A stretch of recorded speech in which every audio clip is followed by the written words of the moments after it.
Multiplayer mode is just single player mode with more people. Oh yeah, there's actually 8 files. Let's take file 1. 4 playable characters. We have the warrior, we have the wizard, we have the archer, and we have the dragon Newt. You can see their stats. There are 4 actual stats and then 2 stats that are based on your equipment. You got like Dex, Strength, Vitality, and Intelligence. Dexterity. So I have 0 int with everyone except the wizard, which has quite a lot. 4 characters is not that many. Amusingly, there's no MP for any character except the wizard. So I don't even know if the other characters can put points into int. MP is not a universal mechanic in this game. Only the wizard has MP, which is actually really annoying because the wizard's not better than other characters, but also has an additional like stat to worry about.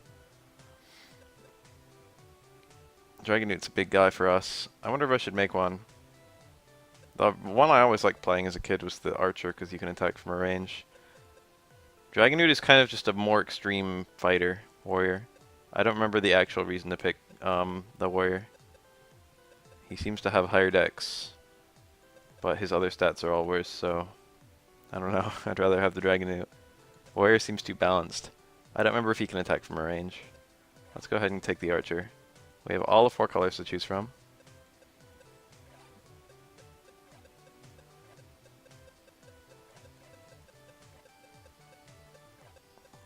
That will be Bafil.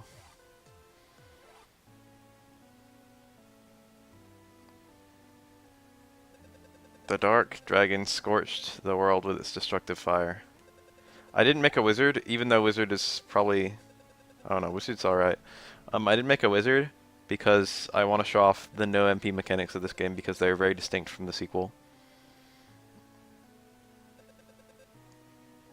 I don't know how far I'm going to play into this game. I've beaten this game before, but I kind of want to show it off just a little bit and then play some Shining Soul 2.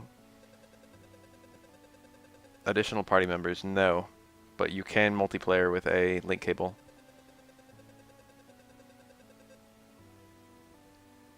This game is intended to be played with multiple people who all own it, but I don't know if there's a single person who's ever... Oops, I skipped the opening cutscene. So this game is set in the Shining universe, and thus there are centaurs and other various things. The Dark Dragon. I've only ever played one Shining game, it was Shining Force. I've played both Shining Soul games. The Shining is actually a really big series. Oh yeah, look at me. I have a spear and a bow on my left hand. I have no items in my right hand. The controls in this game are kind of nice. So we got someone who identifies unusual items. This game's a dungeon crawler. Sort of. We got someone who sells me weapons. Someone who sells me armor. And hats. I have a head slot, a body slot, and an accessory slot. Got a bunch of NPCs who just talk to you. Can I shake hands with you? This is a 2002 game. Goddess tier. SP. I do not have SP. Soul Return brings someone back to life. Kind of amusing because that literally only works in multiplayer. Angel Wing takes me back to town. Hey cutie. It is quite pretty. This guy's my storage unit. And here's the way to the dungeons. Area 1, Beast Mountain. That screen looks exactly out of Boktai. So my arrows don't go very far, you might say. But whatever. Slimes! The game is kind enough to start me off with several weapons. I have the bow, which just kind of shoots an arrow. And I also have the spear, which does a little bit more damage but can't fire as fast.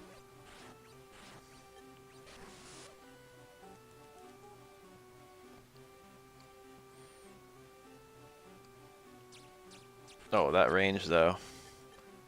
These guys are goblins, I think. A bow. Wooden bow. That might be the one I have.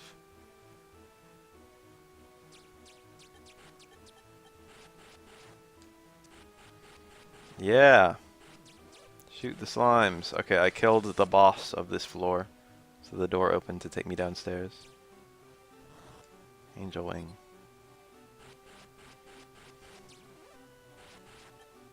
Oh no, I got hit. If I wanted to, I could bind an herb on my right hand and then use the herb. So this is the same as my existing weapon. To heal myself. If I wanted to. Hand axe, I cannot equip that. I think in later games you mostly find items that you can equip and nothing else. I said in later games, in the sequel. Well, you still find items that you can't equip. Shops only sell stuff you can equip.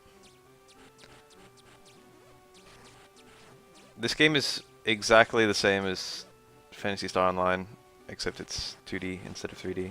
It plays very much like Phantasy Star Online, though. I don't think it's the same team, but, you know. Okay, so I got a level up. Here's the first interesting mechanic of this game. Status. So I got 4 points that I can put. Yes, I cannot put points into int. And then I also got a skill point. And I can put skill point into bow, spear, so both my weapons. Range, increases throwing range, that counts for arrows too. Critical, chances of critical hit, I think my critical hit chance without that is 0. Healing, HP recovers gradually. Anti-flying, more damage to flying enemies. And then fire and ice resistance. Right now it takes me only a single point to level something up. Pow. I'll level up bow. But now it would take 2 level ups to level up bow again to get it to level 2. And then it would take me 3 to get to level 3. And then 4 to get to level 4. And then 5 to get to level 5. It would take time. Now, my level 1 bow, I can equip higher level bows. And I can also charge my bow. And charging my bow fires a bunch of arrows at once, so I'm Mega Man now.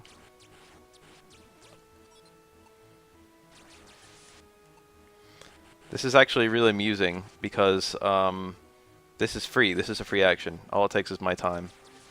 I just have to charge it. And if I have like level 2 bows, I can charge it a little more. If I have level 3 bows, I can charge it a little more still.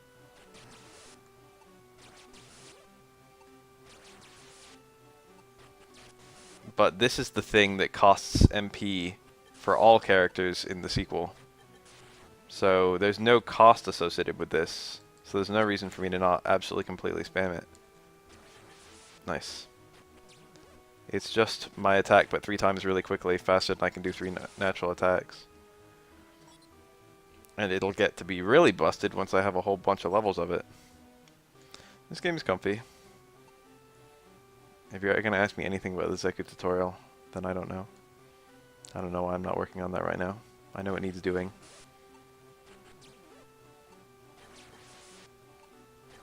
That's true. It's not truly a free action. It does take my time. It does take my thumb to hold a button. Oh, that kind of free action.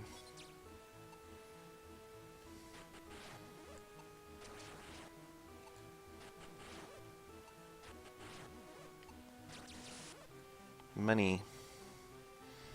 Look at this nice roguelike gameplay. Short bow, that's different from what I have. In fact, it's almost definitely better.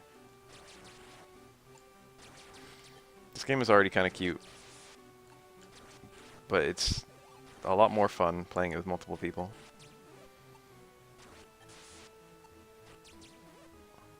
Alright, let's take a look at my inventory. Time does not stop when you're in your inventory. Oh, it's stronger. So I have a short spear with a question mark. I can put on my turban.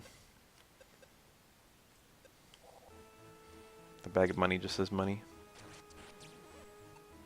If you have even a single gold, it shows up in your inventory, but you can hold an infinite amount of gold in that one spot, I think. I don't think it's infinite.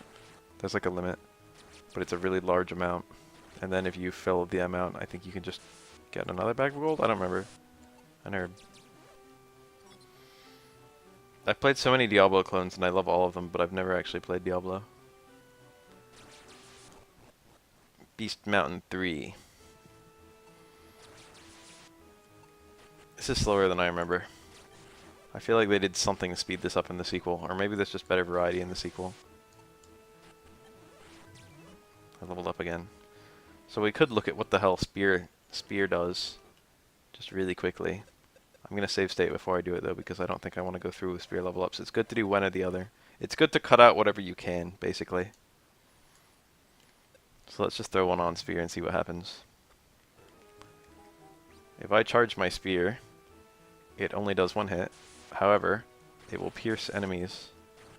So I can hit a bunch of enemies at once. This is generally not as useful. It doesn't help me against bosses. It doesn't help me against most encounters. So bow is usually better. Most characters have a weapon that's kind of marginally better. Most characters don't have to worry about splitting up their points between weapons. But you can kind of do it either way if you want variety of gameplay. Or you can do both. Range would be nice. I like healing. Let's do healing. So now I constantly regen HP. And if I just stand still and wait patiently... 22. I don't think you even have to stand still. I think it's just always going. Although I could be wrong. 23. It's pretty slow right now, but you know, it all adds up. And when you have a whole lot of points in it, it starts going pretty fast. But what's especially nice is I'm playing on emulator with super speed. So I can just regen my HP super quickly if I want to. I will not do that. Rip off Zelda game, huh? Just because I look a little bit like Link. I had more dex. Missing is really annoying. So I do crit. I don't need to do anything to crit. What is this? Monument of Power? How mysterious. I broke it. And now I've got... I forgot about monuments. I don't think they're in the sequel. So now I'm doing increased damage for a little while. And boy, what an increase. All the other characters have to like close in on enemies to attack them. But this character can attack from a range. Valuing Scroll. That's a good item. Valuing Scrolls let you value items without going to the appraisal guy. Unknown items without going to the appraisal guy. And far more important than that, Valuing Scrolls only cost 100 gold, whereas the appraisal costs money based on what you're appraising, and it can get really fucking expensive. So it's really good in early game to just appraise everything naturally, and in late game to only use Valuing Scrolls.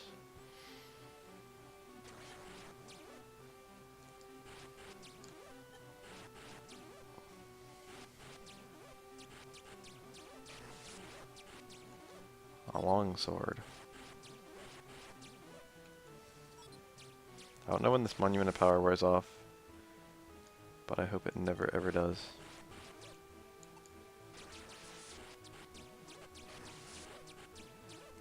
If one of these guys drops something, will I even see it? Fruit. Herb. There's an item called fruit. I don't remember what that is, it's not in the sequel.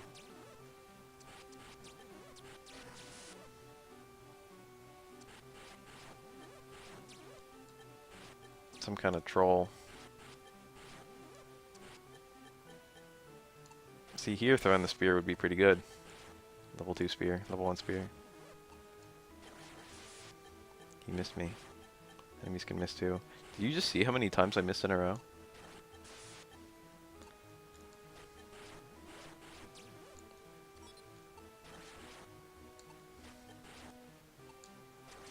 Enemies can get stuck behind stuff pretty easily, which is pretty funny. Lets you cheese them. How loud is the music, by the way? Oh, that looks different, doesn't it? That's a boss.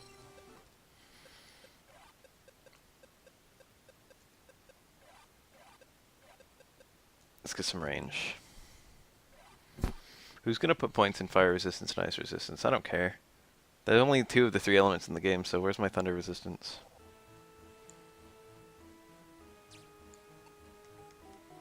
What's my other spear? The other spear might be really good.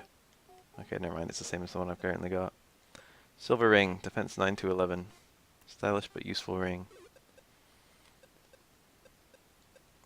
We got 2 wooden bows. Alright, the fruit is fresh.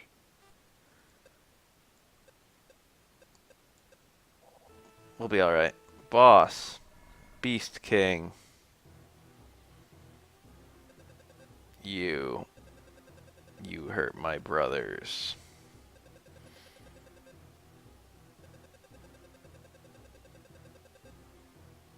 I used to play this game so much when it came out, and then I got a sequel, and the sequel was so much fucking better. And I was like, fuck, I'm never gonna play anything else. Alright, he just blows around him in a little circle. I remember this. And then he rolls into a ball, and then he always takes the same track. There's like a place where you can stand where you can just get a ton of free hits on him, but I forget where. Now he goes back to the center, I think. And then he does the blast attack again a bunch of times. I'm like a class with range, so I don't care about the blast attack at all.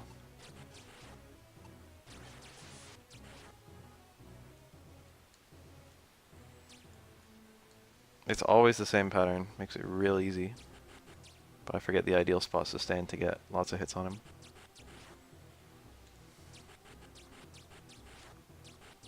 Oh shit. I forgot about that attack. He must only do that once he's taken a certain threshold of damage. If I was the Dragon Newt, this fight would already be over.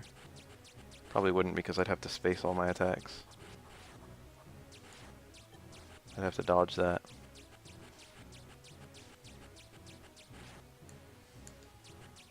I win.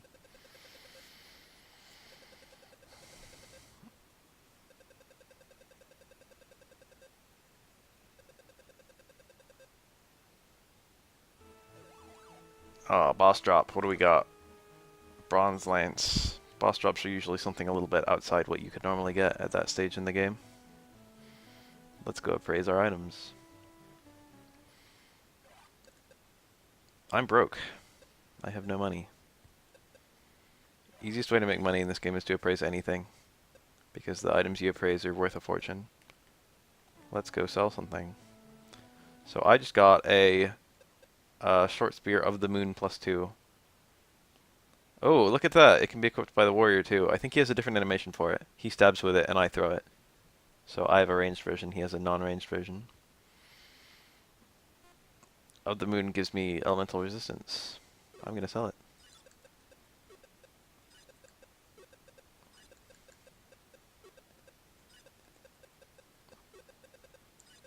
Gotta sell all my things. Alright, let's see what we got with these other two. Depending on how lucky you are, you can get some nice shit. Bronze Lance, Fire Element, Leatherhood +3. That would be two really good examples of things that aren't worth crap. I probably lost money appraising these for both of them.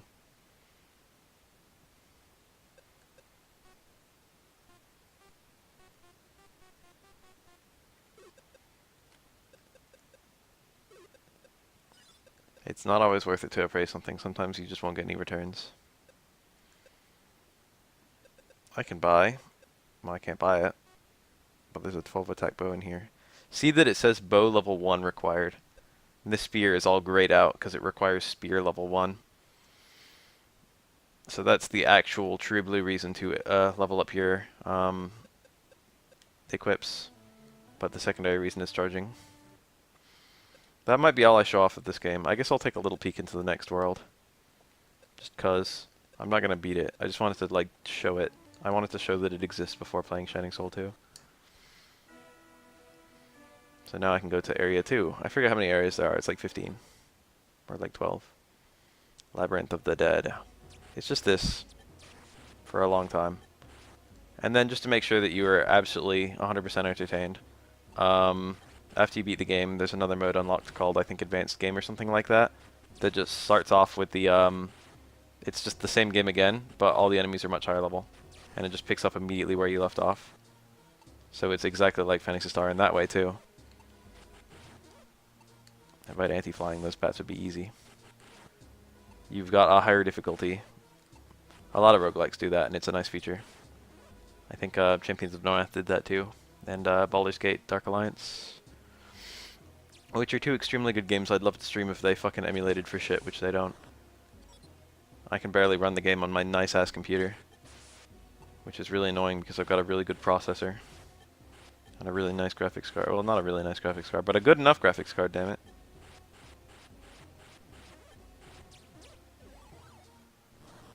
Green vest.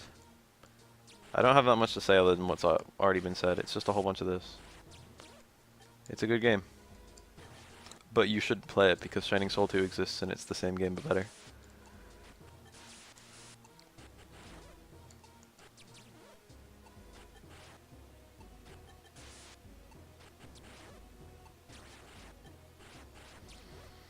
I'm gonna reset and that's the only way to save. So let's really quickly, I'm gonna make a warrior and a mage just to look at their stats and like wiggle around with them a little bit, and I guess a dragon Newt too. I don't care. I am Noah. So we have a sword, an axe, and a spear. We have, where are my stats? Defense build up, improves defense. Efficacy, is that how you pronounce that? Increases recovery power of items, that's kind of cool. Mental power, raises immunity against attacks. So we have defense up and resistance up. And our resistances are ice and electric actually, so we have different resistances we can get. And then healing up. So this one has, there isn't a useless skill here. But there wasn't really a useless skill for the other guy either. Except maybe the resistance ones. So my sword just kind of swings really quickly. Pretty self-explanatory. Hits multiple enemies, that's nice. A little bit better for meleeing. My axe is big and slow. Big animation. Takes a long time to swing. Pow. Wow, that was a crit though. Does it hit multiple enemies? What do you know? And then we've got a spear, which pokes. I can't see the appeal of this versus the sword, to be honest. Maybe it has a really good charge attack. That's the only thing I can think of because holy cow. The sword seems to be my favorite. Monument of Mithril, that just converts to Mithril. So let's get one level up and then try all my level 2 swings.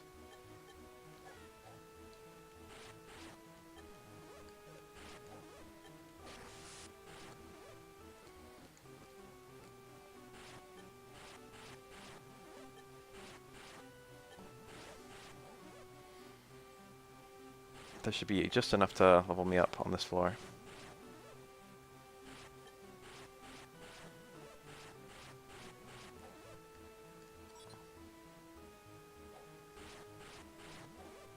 This is in the same universe as Shining Force. So yes, I got a hitter. It's a wrecking ball.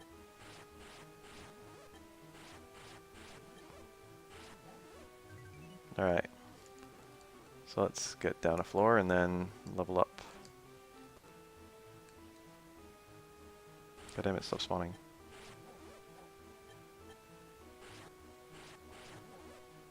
Alright, here we go. Gotta have strength. Alright. Let's try the sword first. It's a little sword rush. It's kind of good. You get multiple hits on the same guy, and you can hit multiple enemies repeatedly, and it probably has some invincibility. Oh. Let's try the axe.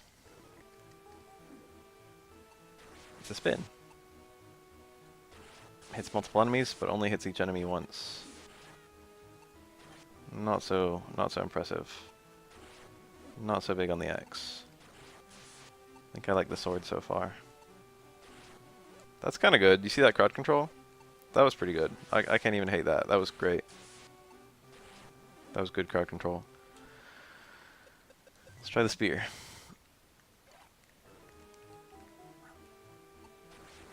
Double tap. Pow pow. Wow, that was shitty. Happened to get a double miss. So it does hit multiple enemies, and it hits every enemy twice, so, and it's more consistent at hitting an enemy twice than the fucking sword rush is. So this could actually be really good. This is not a bad skill. And you got a good likelihood of getting at least one poke, which should maybe protect you from their counterattacks. So all of those are okay. No point in looking at any of his other level ups.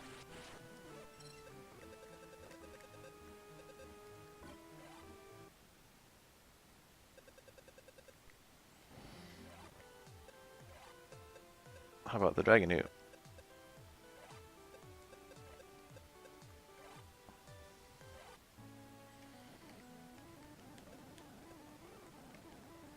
Yeah, if the sword just rushes for longer, then that's not going to be that good.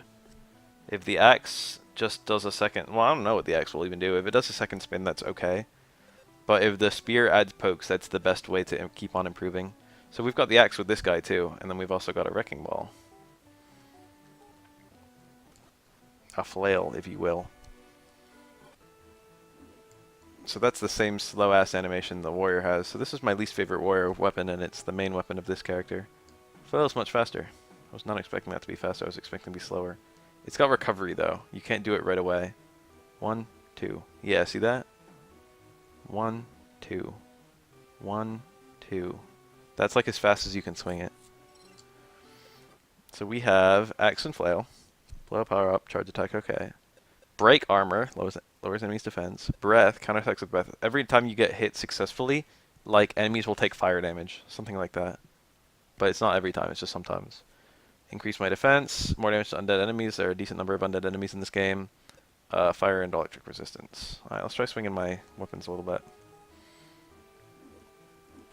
Good range. Good range is nice. His attacks go further than the warrior, I think. Yeah, definitely. How about the flail? Oh, that goes really far. We got Dulcim normals. That's like already as far as like the archer starts at, but this will never improve, whereas the archer will improve a lot with his range. Kind of like the flail though. The only problem is you can't do it very fast at all. Dulcim normals. This is my Minot stand strong right here. Hit them with the ball. It's very slow. This is like the slow power type. I was going to say that I think that the warrior would be better in every way. But, I mean, the dragon would be better in every way than the warrior. But really looking at these weapons, I think I'd rather be the warrior. These weapons are slow. You got good variety of gameplay between these characters, though. Like, you could have this single game could be radically different depending on which of the 4 characters you play. And there could be fun to playing multiplayer and having one person play each character. This is Shining Soul on the GBA. It's a cute little Phantasy Star knockoff, which in and of itself is a Diablo knockoff. I don't actually remember when Phantasy Star came out. There's a book. We might encounter some books later on.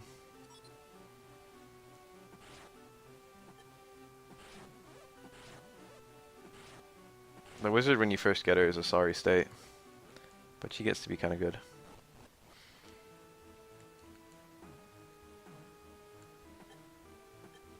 This guy has the best defense and the best HP, by the way.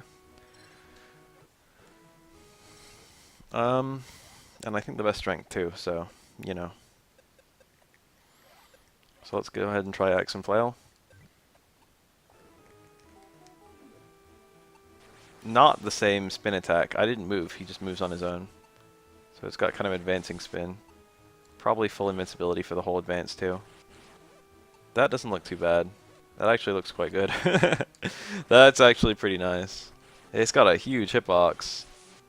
And the advance makes it so you're probably not going to be attacked because they're still turning, or like, you know, that suddenly you're really far away from them. So it's very safe, and it also has huge hitbox. So that's actually really good. That kind of redeems this character a bit for me. What else we got? Flail. Okay, he spins it, then he swings it. Pow. Okay, it just increases the damage. That's pretty mediocre. I don't even know what he does if you have multiple levels of it. I'd have to get to level like 4 in order to test, which I don't want to do. That's really annoying because if you miss, you just lose all of your damage of your charge plus your extended swing, so this is not very good at all, I think, unless the damage increases. I mean, the range increases too. I think I'd definitely go axe with this guy. I was thinking the flail was more fun, but now I'm thinking the axe is way better in every way.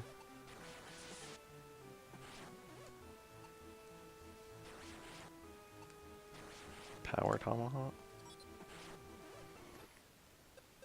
Ooh, it's a high level. 27. Wow. Think of all the power I would have if I could have put my level up into that. Alright, so let's start the game anew. As soon as you finish the charge attack, refreshes attack cooldown. That's kind of cool, so you can just swing really fast twice. Alright, how about this wizard? Ooh, what colors? Gotta go brown.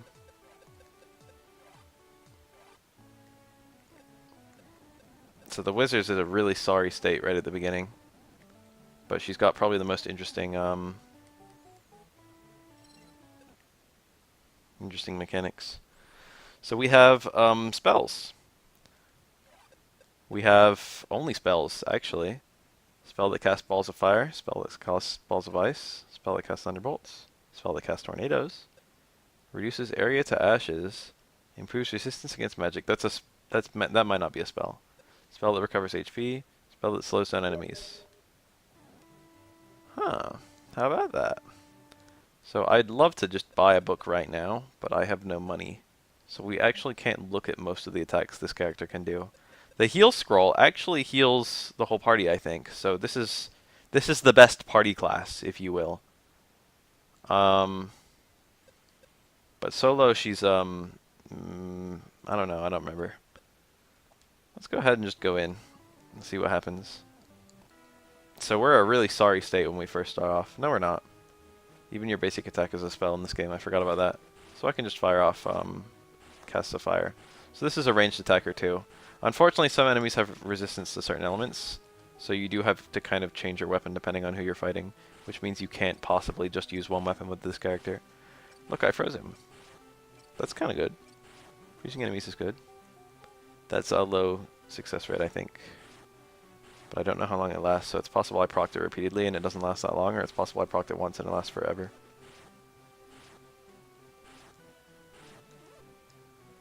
Leather clothes. I thought that you couldn't cast spells. That's the sequel. Until you have at least 1 point.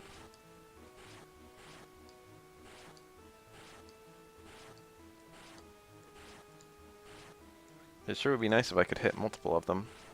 I think Thunder hits multiple enemies, or maybe the charge attack does. And I think Wind and Inferno both hit multiple enemies. So every spell that I don't fucking have. There's also a spell to slow enemies down and a spell to heal me. So right now this is pretty slow. You might have noticed the SP bar on the top of the screen there. What about that? It would be really nice if I found a spell book before I leveled up, so that I could test another spell. But, you know, I'm not gonna... Beggars can't be choosers. Having an MP bar is kind of annoying, but thankfully my basic attacks don't consume it. So fire's a bit stronger, but it can't freeze enemies.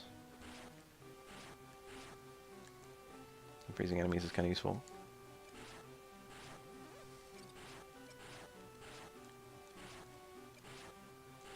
Okay, I think the freeze chance is pretty low. This is pretty slow. This is probably the most mediocre class we've played so far. Okay, it doesn't last that long. I think I did have multiple freeze procs on the first guy.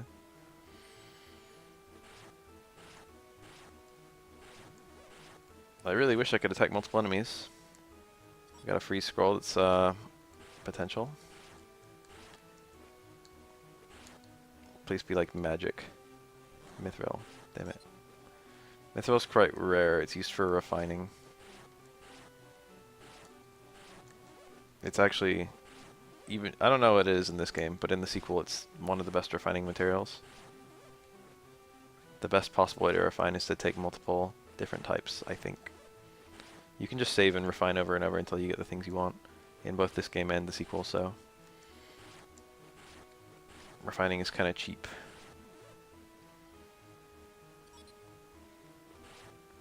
Wow, this is very slow. I don't like this character.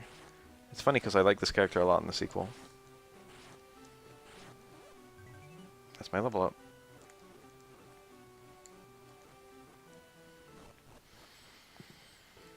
Alright, so this is the only character that has attacks that consume MP, and also the only character with MP at all.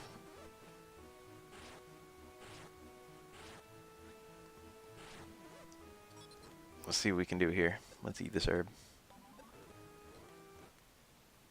Raising my int increases my SP. Right now it's double my int, and if I put more into it, I'll have more. Duh. Strength, I don't think does anything for this character, so I can just pour my points into Vit instead. I could be wrong. Oh, but you need strength to equip higher level armors. I forgot about that. Vit is 100% HP and nothing else. Hit rate and evasion rate. I don't remember enemies can dodge magic. I haven't been looking for enemies dodging magic. Let's go ahead and just ignore all this. I don't think this increases your damage. No, it does. Magic damage. Balls of fire and ice. Those are the two things that we have, so we'll just try them. So now we can charge, and it takes MP. What does it do? Extra damage. Pow, and piercing. So now all of a sudden I'm doing pretty well. And SP does recover naturally, and it recovers pretty fast actually. Well, I wouldn't say that fast, but you know, it recovers anyway. So this is actually maybe the best of any character. Now that I'm actually doing it. But it better be the best of any character because I've gotten an ammo bar that other characters didn't have. So that's kind of a nuisance. However, there are items that restore MP, and I just got one right now. Another annoying thing about this character is that you do need to pour points into multiple spells to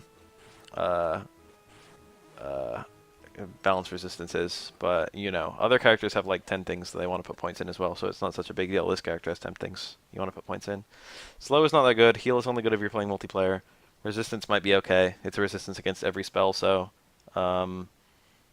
each character has resistance against 2 of the 3 spells, except this character has resistance to all 3. And then you got the 5 different elements. Spark is lightning bolt from the sky, Blast is a tornado that chases enemies around, Inferno is like lava. Or it's not lava, it's like a little fire drop. I think this and Blaze are both fire element. Let's go ahead and try Freeze. Pow. Pretty much the same shit. Same shit but with a freeze chance. And again, piercing. The damage increase for charging it is quite good.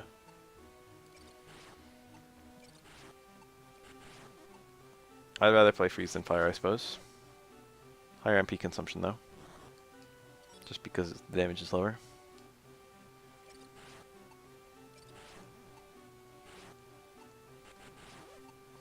Oh, that's Power Wine. Alright, I'll try it in this game. I don't know if it works. So, in the sequel, this is an item that raises your stats. Strength goes up by 1. I just put it on my B button. So if I press B, I use it. I just used it, it's gone. But can I... No, you can't throw in this game. There's no throwing items. So no. I was going to try the item dupe glitch that's in the sequel, but I guess if it was in this game it wouldn't be in the sequel because they would have bug fixed it. But there's no way to throw items in this game. Alright, well that's Shining Soul 1. It's actually a good game, so go play it. But here I am to play Shining Soul 2. That was all just a little demo. I have a character, and I named him Wolffuck, and he's actually a very high level. Oops, I deleted him. 85 isn't that high. Look at all these characters. I've beaten the game. I've got the secret character. You get this guy from beating the game. Looks familiar, but little is known about him. Alright, so we've got 8 characters now, technically 9. Eric is the warrior. Expert at close range combat. Well balanced. We've got Premiera.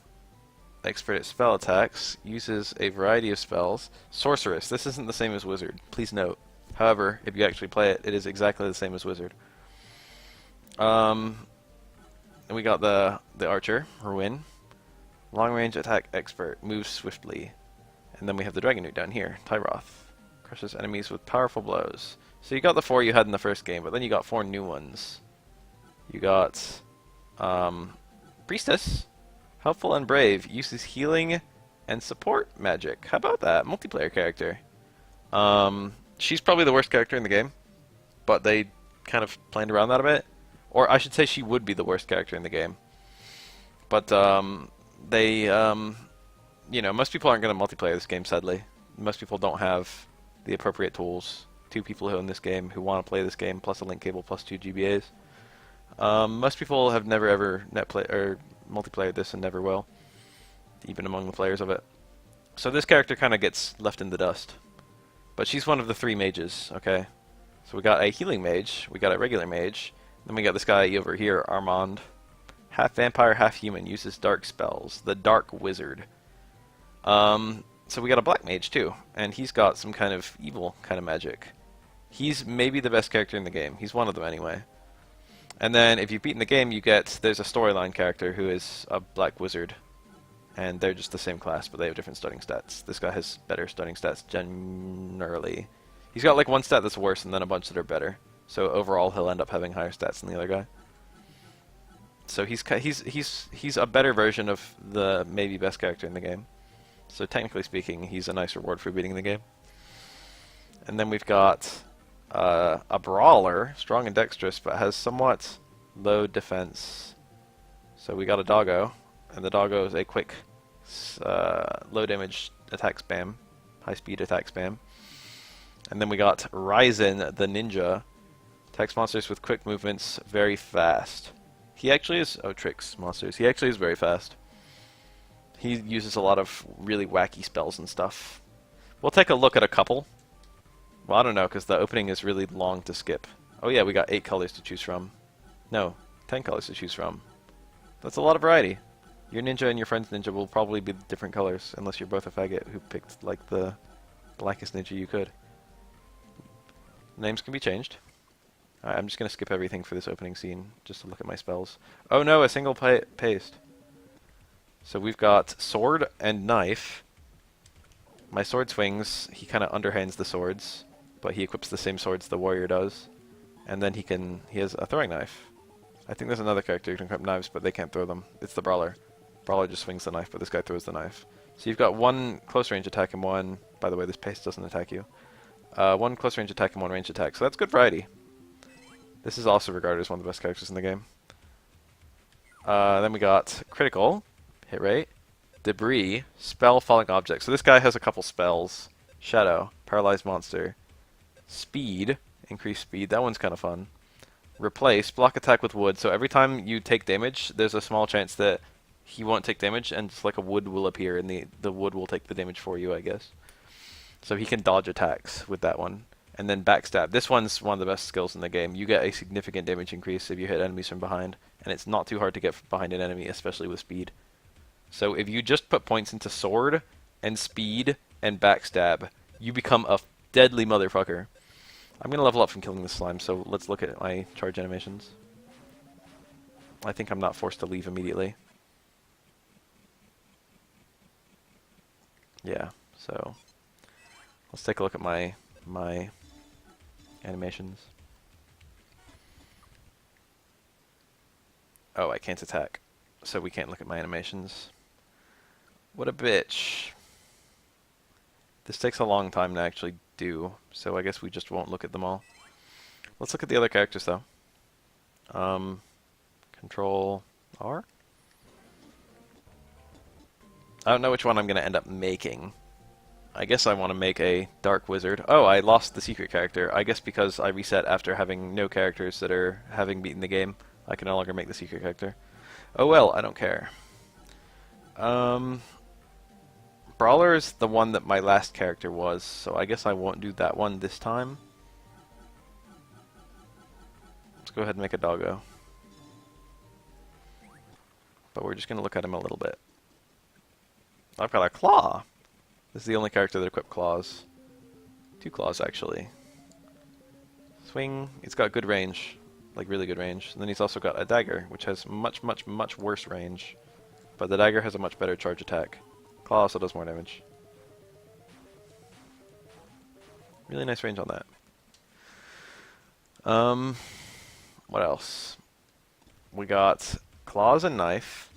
Claw power up and charge attack. Claw power charge attack is a series of swings, kind of like the warrior sword. And the knife is a spin, and the spin hits multiple enemies and also hits all enemies around you. It's one of the best charge attacks in the game. So the knife is like the way better option for this guy. Evade, pretty good. Critical, pretty good. Counter, so if you take damage, you have a small chance of inflicting damage back at the enemy. Guts, low HP, more damage. I don't like that one so much. Stun, stuns enemies. This one, you have a random chance of enemies. If every time you attack, there's a small chance the enemy will get locked. So that one's pretty great. And then healing. It says all right there. HP recovers over time. When it says all, that means that if a single person on the team has healing, everyone is constantly regenerating HP. Like, slowly. So if you get 7 HP level ups, you actually regen HP really fucking fast. And if you've got 2 people with like 7 HP, that shit is really fast. This is a pretty good character. This is probably the third best character in the game. Or maybe the second. He's quite good though. Control R. What other new character do we have? We've got this bitch right here, Prim. One of the two female characters. We don't know that Prim isn't a trap. I don't care about the story. Well, I do, but not until I actually make a character.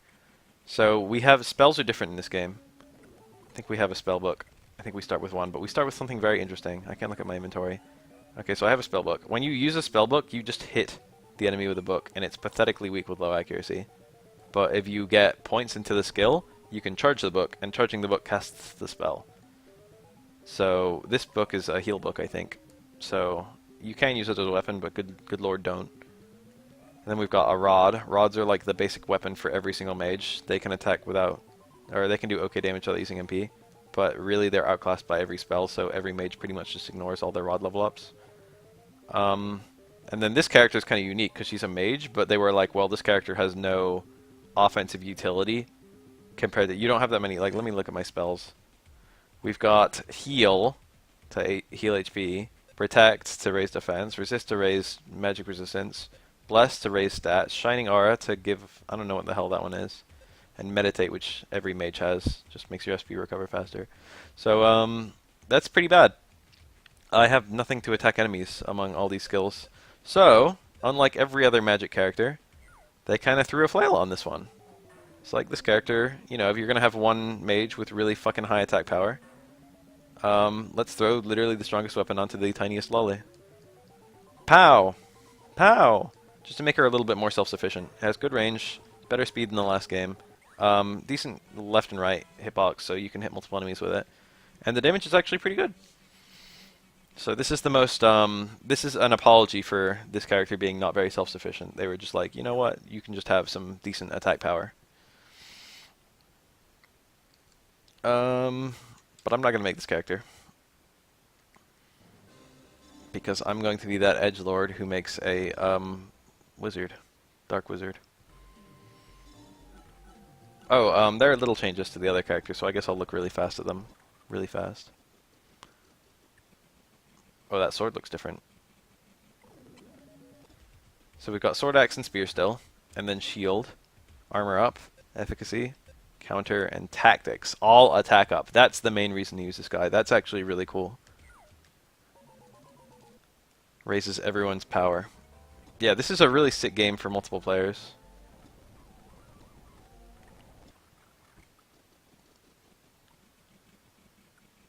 Ruin might be a girl. I don't know. It's hard to tell. Bow and spear, range, enchant, makes an enemy an ally. Every time you attack, there's a tiny chance that the enemy will join your team.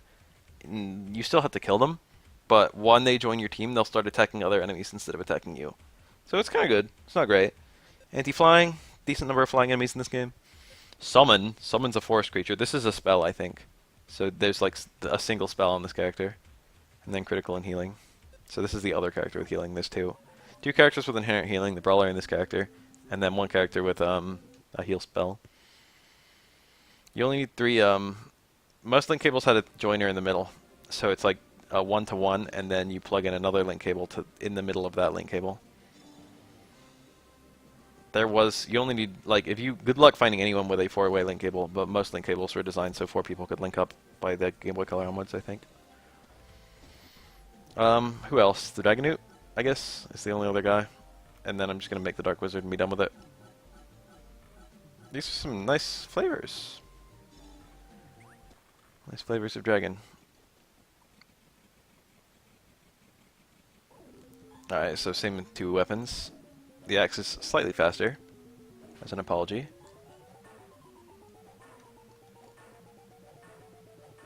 That's the fastest I can swing that. Axe and flail, shield. Shield power up and parry. I don't know about the and parry. It's probably sometimes you dodge attacks automatically and you take less damage. Armor up. Equipment defense goes up. Break armor, it lowers enemies' defense. Breath, auto counterattack. Weaken. Weakens nearby enemies. I don't know if that's the same as break armor or if that's a spell. I don't know what that is. And then magic resistance. I remember I had a friend who like borrowed this game, and then he told me he was having trouble with the boss, and I like went over and like got his game, and I tried to fight the boss, and his character was a Dragon Newt, and he had only been putting points into Strength and Dex the entire time he'd been playing the game, so his int and his vit were the same as like the starting position, which is now, and those are the two factors that determine your HP and SP. So he was like pretty deep in the game. He was like really deep in the game, and he had like 10 MP and fucking 48 HP. I was like, what the fuck are you doing? True story. I never really fucked around with the Dragon Newt that much. I've played through the game, not a whole playthrough, but I've like done a little bit of playing with every character. The Dragon Newt might be the one I've used the least. Actually, it's probably the Warrior I've used the least. I like the Sorceress a lot. I like the Brawler a whole lot. He's probably my favorite. I like the Dark Wizard a whole lot. The Archer's okay. I've used the Ninja. He's alright.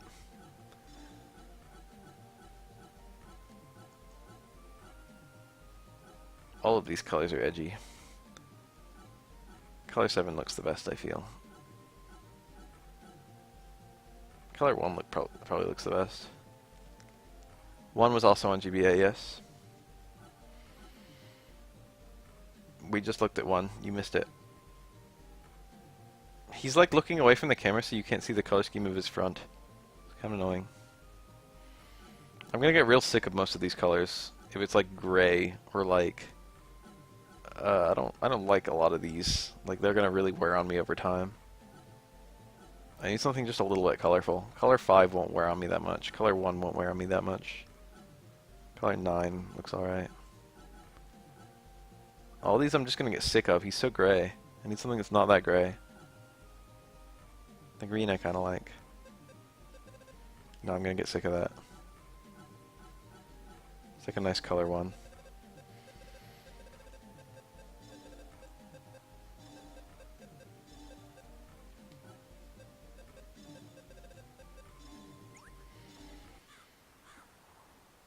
Shining Soul, written in Greek.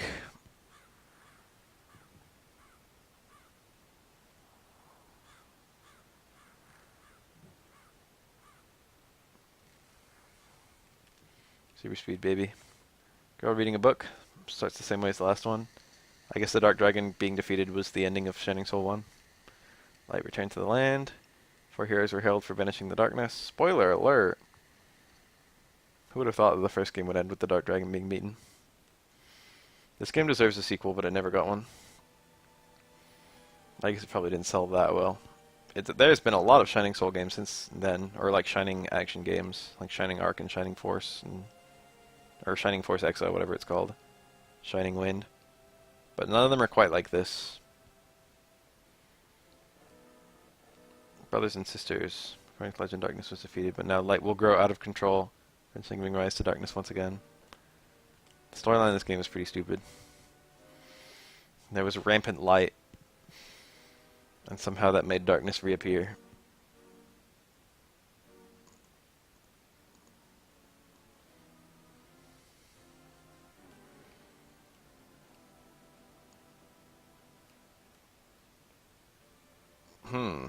This guy is listening. An alchemist, a servant of darkness. Gillespie. I think that's the secret character.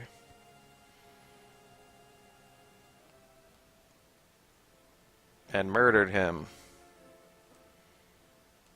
Shattered the crystal. Robbed the world of one virtuous old man. Yep. An evil alchemist killed him. Chaos Knights. I think the Chaos Knights are in the other Shining games. Befriended the Knight's Death Art. Death Arty. I don't know. That's a very evil name. With a name like that, you're gonna go evil someday. That's a nice looking apple right there. Until one day, he tasted the forbidden fruit. King Marcel of Clantal held a tournament. Hi, I'm Boken. Boken means adventure in Japanese.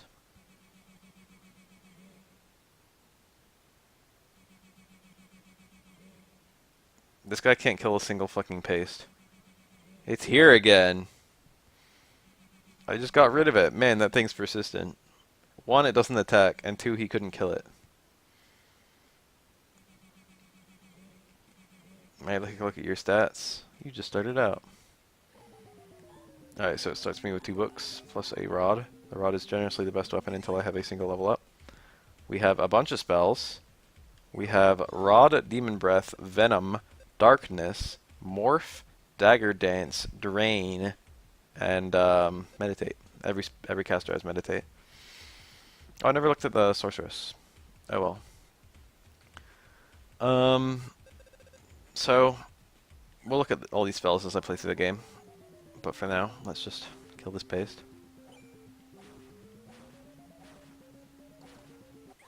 Yay.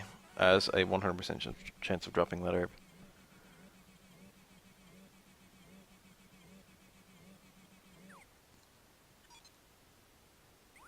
Good luck and goodbye.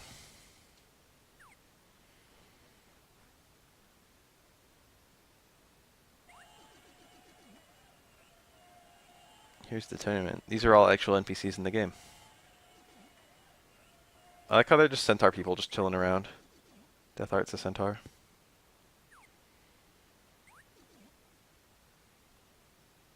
I'm level 1. Reminder. This animation is slightly different depending on what character you're playing, amusingly. Is that your best? If you're any of the 3 mages, they'll start casting a spell. But the fight will be interrupted no matter what.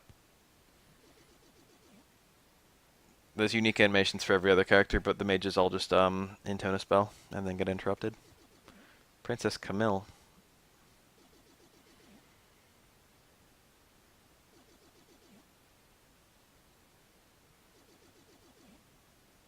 The tournament ends here.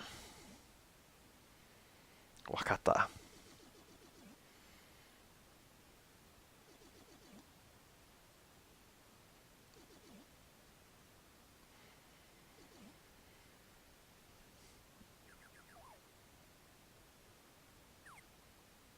My man is a centaur.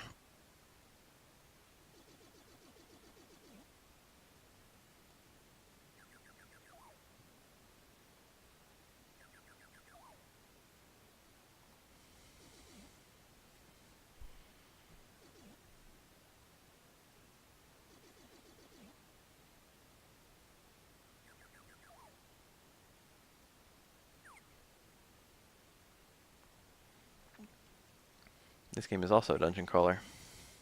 That's a good name. Thought it tells me you're skilled.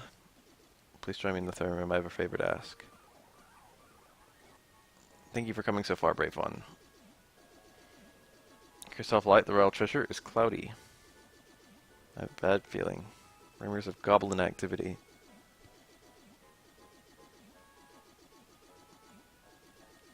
Goblin fort.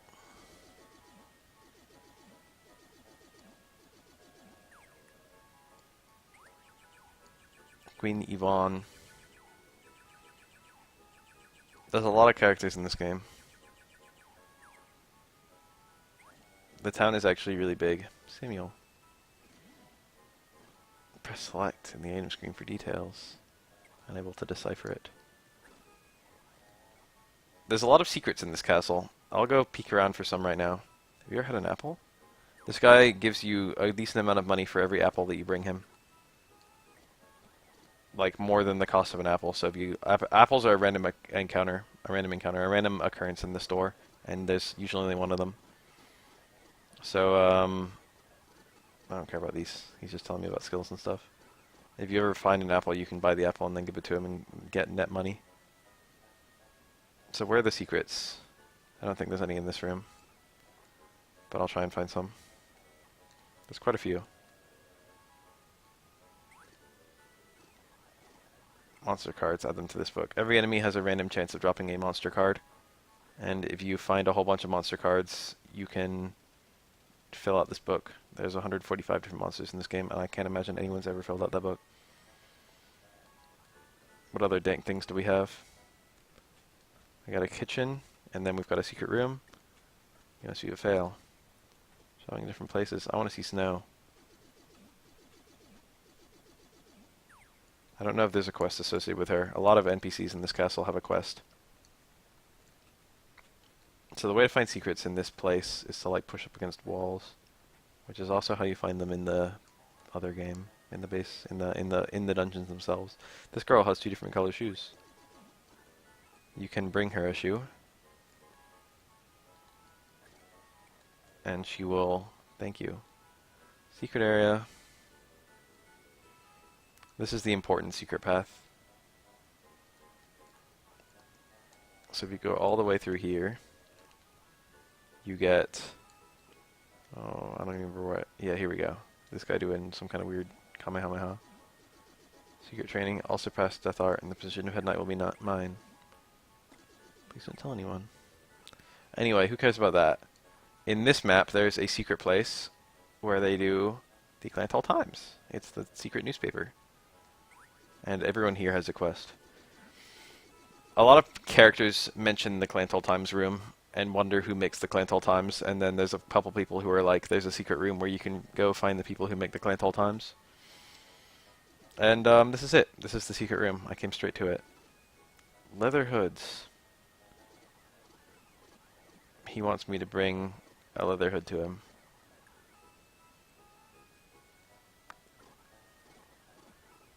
Hamasan. A fancy shield. I think there's a weapon called the fancy shield. China dresses. Pink China dress.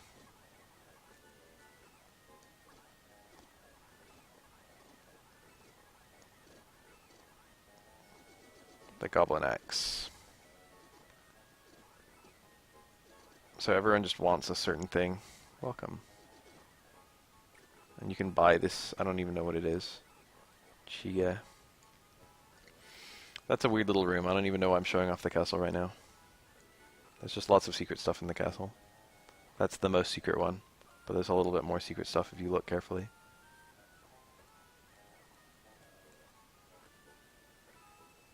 Bunch of guys who teach you about the mechanics of the game, I think.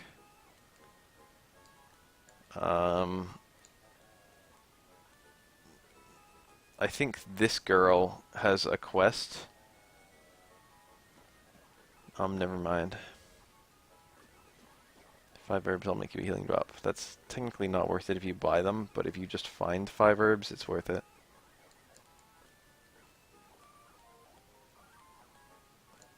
Super Speed Boys. So here we've got Item Techer, Item Shop, the Bank, Weapon Shop, Armor Shop, and then Smith. You got every single NPC you'll ever need in one little spot.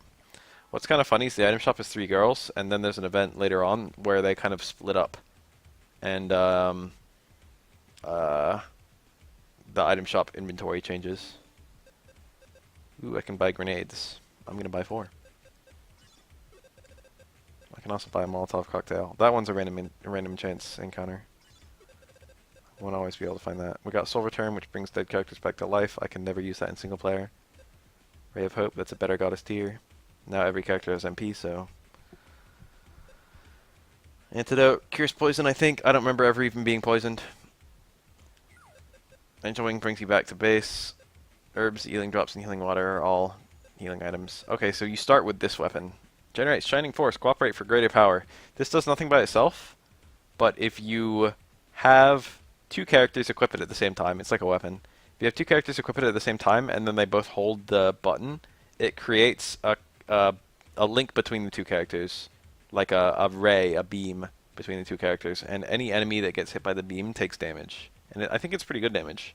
So you have to kind of get on either side of an enemy to make it work. Everyone can equip it. But there's a lot of puzzle rooms in this game where you can only solve it by having multiple people using both of these at the same time. So there's a lot of stuff that you just can't get if you're single player, which is kind of annoying. I'm never ever going to equip that because I'm never ever going to multiplayer. So I just throw it in my bank and not worry about it. It's one of a kind, so I don't really want to throw it away. I could buy a book, but unfortunately I'm broke because I bought 4 grenades, and these are fucking expensive anyway. So there's stuff that's always here, and then there's the it's just, you know, whatever the most appropriate stuff for your level is. And then there's random chance stuff with the Techer stats on it. Like this one is critical hit chance, and this one is defense. And they'll be expensive as fuck, so they're usually not worth it. Same with this guy, but he doesn't have any unusual stuff right now. And the only unusual thing right here is the Molotov. Throwing weapons are kind of good. Oh, let's equip my herb and my angel wing. So I can push B to use an herb, but I can also hold B. I guess I can't do it here. Oh, yeah, let's check out the secret rooms here. Little centaur people. And then wolf guy. I sort of hit it. I think this kid drops his ring if you talk to him enough.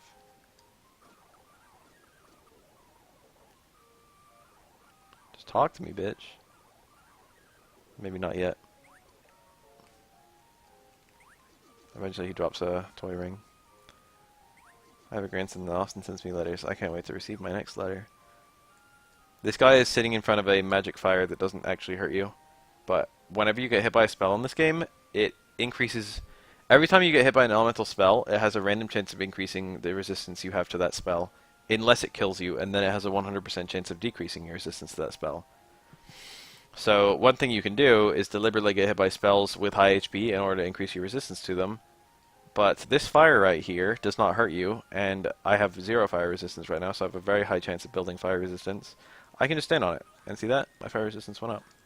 And it doesn't actually hurt you, it just pretend hurts you. And if I had super speed, I could just sit here for a long time and let my fire resistance go up on its own. But even after just a little bit of that, you can see, I could leave my game on overnight doing this if I wanted to. Even after just a little bit of this, you can see that it stops going up with any sort of regularity at all. Basically just kind of caps out. This is playing at 14 times normal speed. And I just got 17 fire resistance, which is kind of nice. 8 spell types in this game. We got fire, ice, electric, light, darkness, and poison. Guess I'll get a spell. Spells are good, right? We got the Royal Coliseum, which is like an arena thing, and we got the Goblin Fort. Let's do this. Whisper. So these scenes happen every now and then in this game. Oh, really? Quiet, I heard something. You can eavesdrop. So I could just go up and kill those guys. That was just my stomach. Or I can read their little dialogue. There's a couple scenes later on in the game where you have to eavesdrop and then jump in at the right time to get prizes. And then there's actually a couple where it'll give you fake prizes and then a real prize, and you have to jump in at the right time to get the real prize. Why has my chat not moved in a long time? I have a feeling no one has anything to say. I have a feeling no one cares about this game.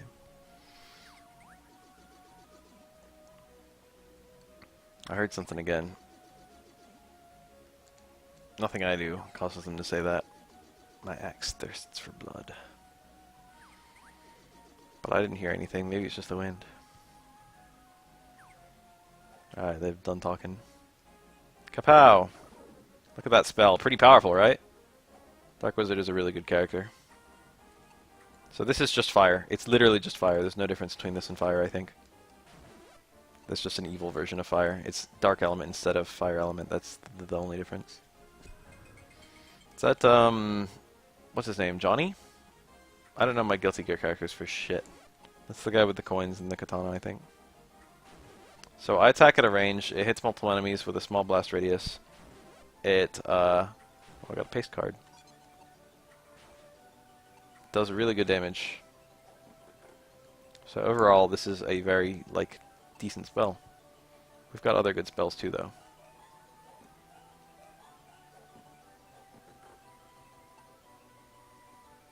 But this is like this is the spell they intend you to... What is that? Goblin Axe. I found one. That's a very low drop chance. Neat. I can go get the reward for finding that. God, this character is strong. Note that I'm running out of MP very rapidly. Leather. I want a leather hood. There's a regular ass hood. MP recovers decently quickly, and I can hold the button to like recover extra fast if I want to, the speed button, and I might do that here and there.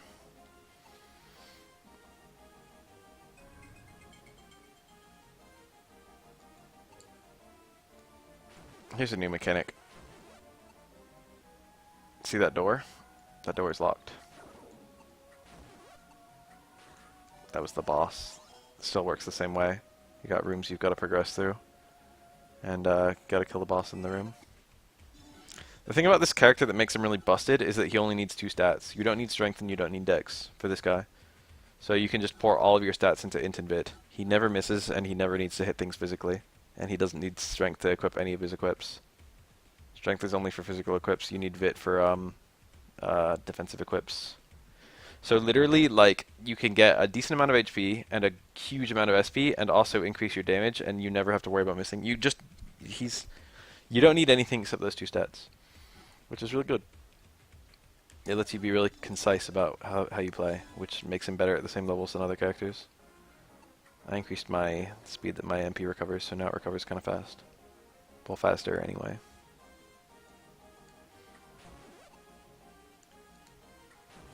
These pastes want to play around. Drain level 2. Drain is a decent spell. This character only has like, well, all the spells are okay, but of course you want to try and get only the good spells so you can save time and get higher. You want to be able to use your points effectively to be stronger at the same equivalent levels. I think Dagger Dance hits every enemy around you. There's like a, I don't know, Morph. I don't remember what Morph does. I seem to recall it has a kind of cool effect, but it's not that good. Like Morph in every other video game. I really want the enemies to bunch up. My magic won't miss, so I can just kind of run in, hit them, and then run out before they'd be able to attack. And if I run in, then I'm guaranteeing that they're all coming towards me at the same speed and stuff. Trust me, it works. I should have grabbed some stuff to restore MP. It's kind of annoying that I didn't do that, but I guess I got a little too, in paste. Got a little too happy buying grenades.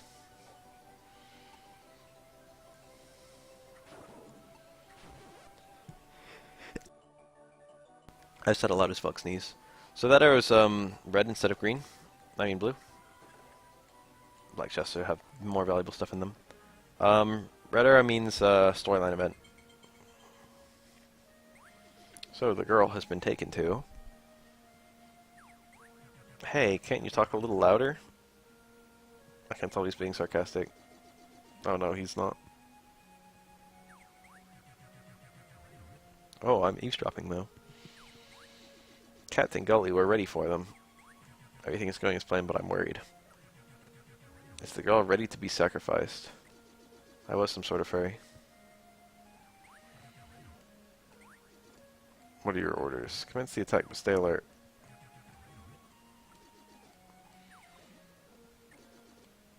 They know we've kidnapped the princess. She's been taken to the castle. He may suspect something.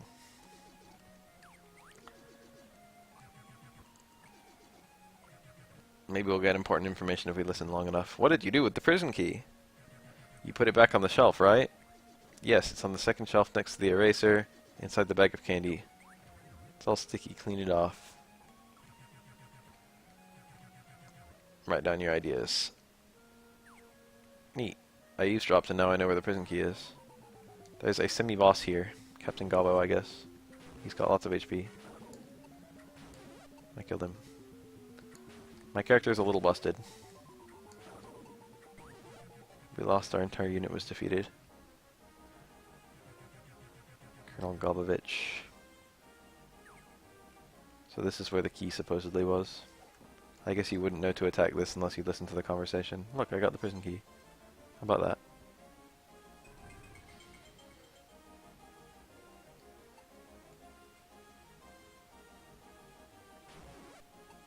Nice, nice miss. This game definitely plays faster than Shining Soul 1 does. Just even playing it even a little bit, it's just like, you know, this is faster. I can't say what it is. I think I move a little bit quicker. My spells intone a little bit quicker. I found the red shoe. Girl was looking for a red shoe.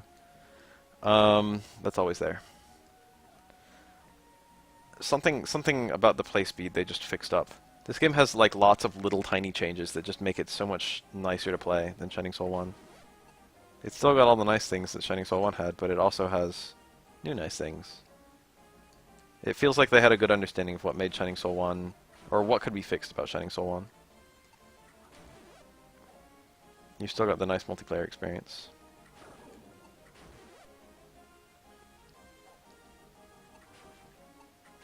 Unfortunately, as a magic unit, I have to cast spells basically all the time. But really, everyone's constantly intoning in this game. It's just they're usually intoning their attacks instead of spells, because they have no spells. But intoning attacks still cost MP in this game because every character has MP. And the charge attacks are good, so they cost MP. So really, it's not that different. Really, being a mage is not that different from being any other character, which is kind of nice. It makes the mages not too different, unlike Shining Soul 1, where they kind of had to be, you know, they had to play a different game.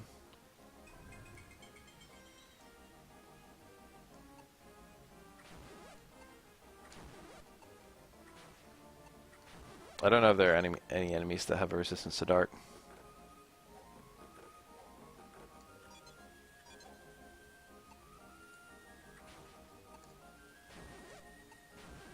But I only have dark element spells, so I hope there aren't. That door looks all important. Nice miss. Bracers, unknown. A wizard hat. I want that. I want that wizard hat. I've got to make room. Such a nerve. No, let's put a hat on. Putting a hat on is good.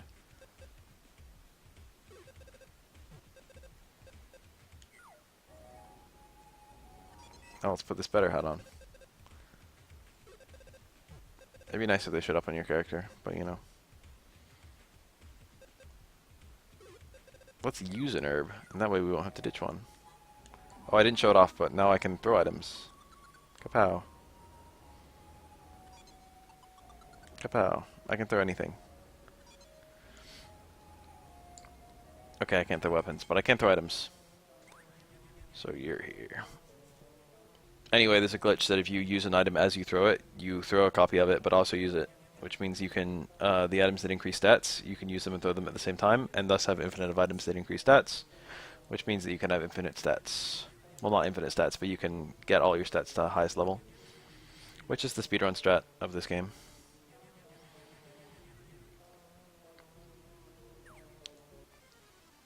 However, there's like not any place, I don't think, no consistent place to, whoa. This guy only has 2 attacks, and he just spams them. One of his attacks is to breathe in a circle. And the other attack is to... Nice ass. The other attack is to spin around. Like that. And he just kind of follows you. Then he tips over. This hitbox is kind of jank. I won. I won't even find a stat up item forever. In a task, you can just find a stat up item immediately. But in a regular speedrun, you gotta get lucky. He thick. Goodbye, brave one. Alright, what's our boss drop? I leveled up. Kapow. It is a imitation ring. It's about as bad as it gets, really. It's 2 stats I don't need. I guess I'll sell it.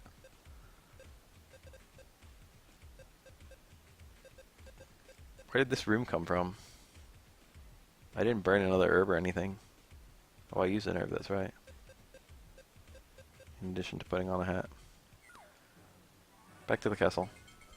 After you beat a boss, you always get a cutscene. Unlike Shining Soul 1, where the new area just kind of opened with no explanation. Giant's Graveyard.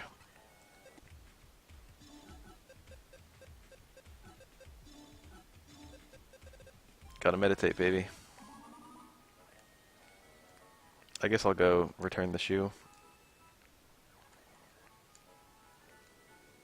A bitch. A blue shoe. That was pretty expensive, you know. So she gives you her blue shoe, and then she tells you it was expensive. That's your hint. I have the Goblin X.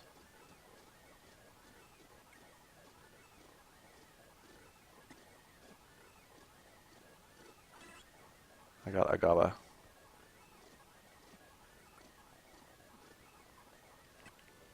I don't remember what Gabas are or what they do. Collect them and trade them in. Well, I got one anyway.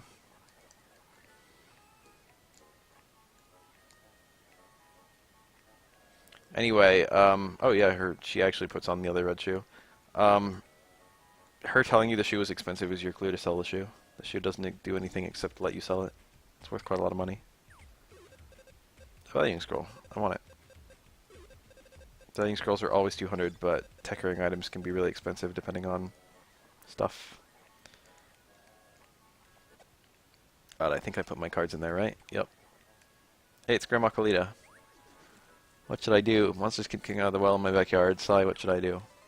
That opens up a new area. I can now optionally go to her well. This is the... I have to sell shit. Leather clothes are better than what I'm equipping.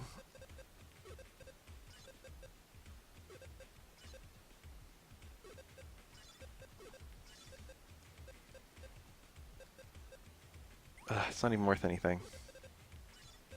We got a rare drain here. Drain, Demon Breath 2 of Bane. Bane! I don't care about crit chance. I'm just gonna toss all my herbs. I don't need herbs ever. Neat! That's actually kinda neat. That's kinda cool. That's not that good. I've never ever gotten all the Gabas. There's one.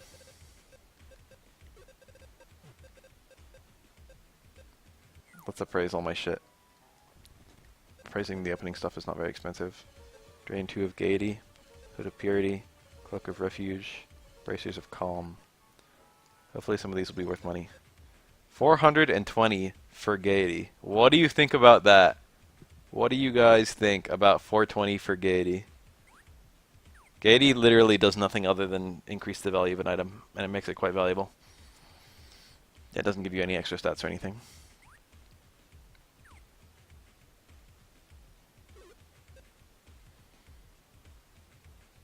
I kind of need Drain level 2, so I shouldn't necessarily sell it right away.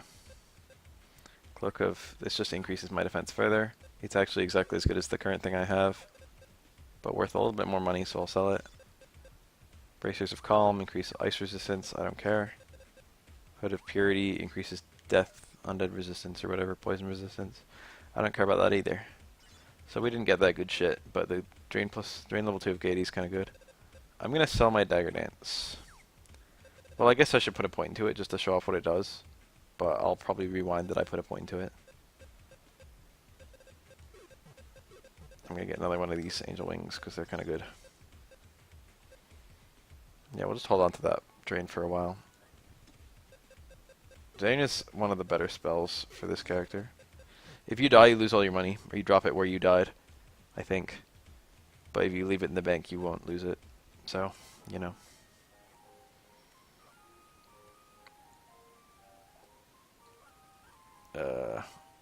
So here we have Grandma Khalid as well. The blue indicates that it's optional. I'm going in, baby. Right, as soon as you walk into this map, you go into a house. This is Grandma Khalid's house. And there's a bed with 2 pastes in it. And when you go in, they become alerted and then start attacking you. Okay? The 2 pastes were just chilling in a bed together. And then if you go into the bed, there's an item called Baby Paste. Baby, don't cry, it's sad, but this is a war. I literally, like, they were in a bed together, and I don't know, they had a baby? Something. And I got the baby as an item. And you can equip the baby, and if you throw the baby at an enemy, it slows the enemy down. It's one use. It's not that good, but it's kind of funny. It's kind of funny that it exists at all. So this is kind of this is easy to miss if you only play Shining Soul 2. But this area is a reference to an area from Shining Soul 1, and by that I mean it's literally an area from Shining Soul 1. The maps are different, but the map design is taken from... it's just one of the Shining Soul 1 dungeons.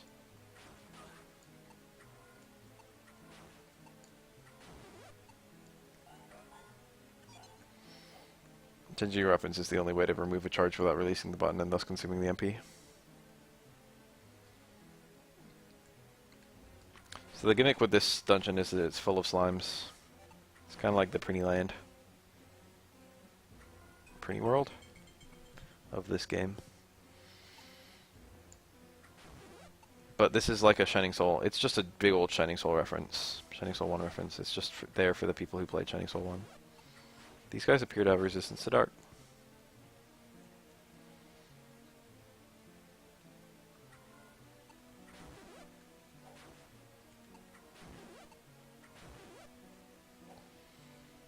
I can't intone that dangerous of spells. Giant Bat. I'm not going to try and collect all of those. I'm surprised I'm even bothering to take back the ones that I am. I don't know what you get if you get them all. Probably nothing. I hate when it fails to target. Oh, MP restoring item.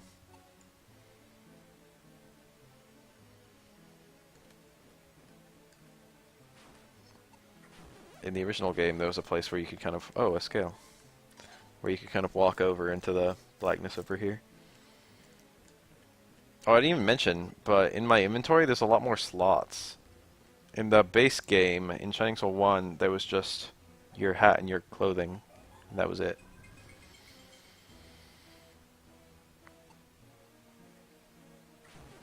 In this game, you've got your hat and your clothing, and then you've also got your gloves. So you've got a third weapon equip slot. And then you also had accessory, I should say, in the base game. But this game also has accessory. Let's actually dig into it. Whoa, I accidentally threw an herb.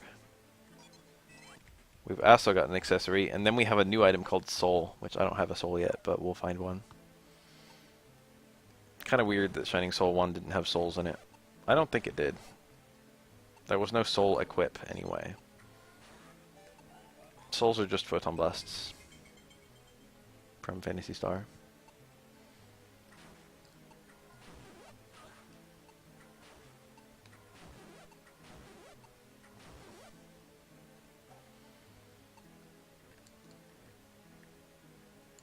The red paste cast fire.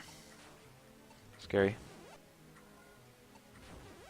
I thought it had better tracking than it does. I think it doesn't track at all. Other spells track. Leather clothes. I need a leather hood. For my GBA.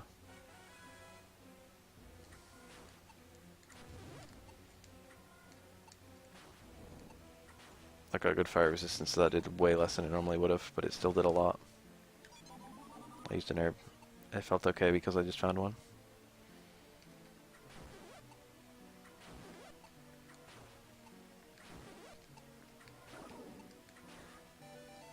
Boss. Music changes when you unlock the boss room. A gold paste. This is the only gold paste in the game, and he's in a room filled with scary ass red pastes. You need to kill everyone in order to unlock to beat the level. The gold paste is really fast, but it doesn't do anything. It has a lot of HP too, and it's strong. But you know, as long as you do a halfway decent job avoiding it, you should be fine. It's more annoying if you're like a character with no range attack, but hit and run still works pretty well. No reward for beating this place. However, I can go talk to Grandma Colita, and she will give me a random level 1 soul. Item Dragon 1. I guess I'll throw this on. Summons Item Dragon. Pretty self-explanatory.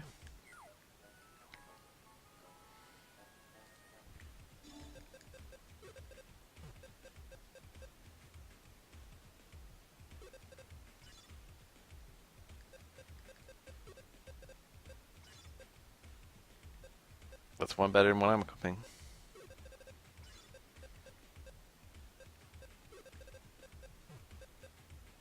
I don't know if I should keep the baby paste. There's a bomb. Oh my god. Oh my god, JC, a bomb. Let's keep the paste for now. I got 2 scales. When did that happen? I don't have that much room in the bank, but you can buy additional shelves. So you can have up to 5 of them, I think. And they get more expensive the deeper you get. But by the time you need them, you can usually afford them. Even if you're like saving a bunch of weird shit. Damn it, I think I just used an herb. Alright. Giant's Graveyard.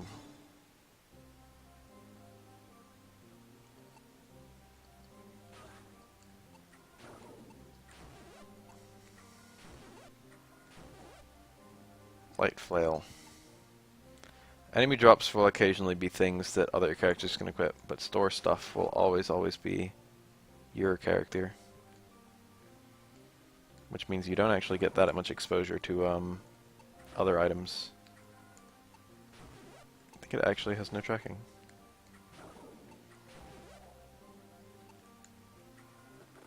Tiger Dance level 2. Alright, we definitely have some undead enemies, and they definitely have some resistance to dark, which is actually really annoying. I forgot just how weak these guys' physical attacks were. There's an invisible HP stat, so, okay, I broke it right when I was about to cast a spell on it. You have to do a certain threshold of damage.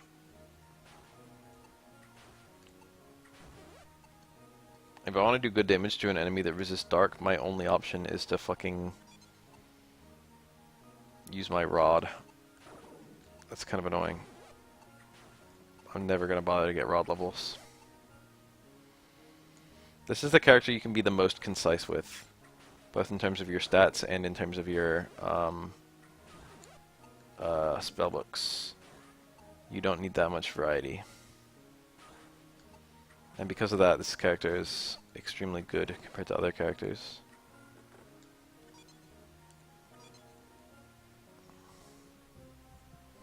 Pop.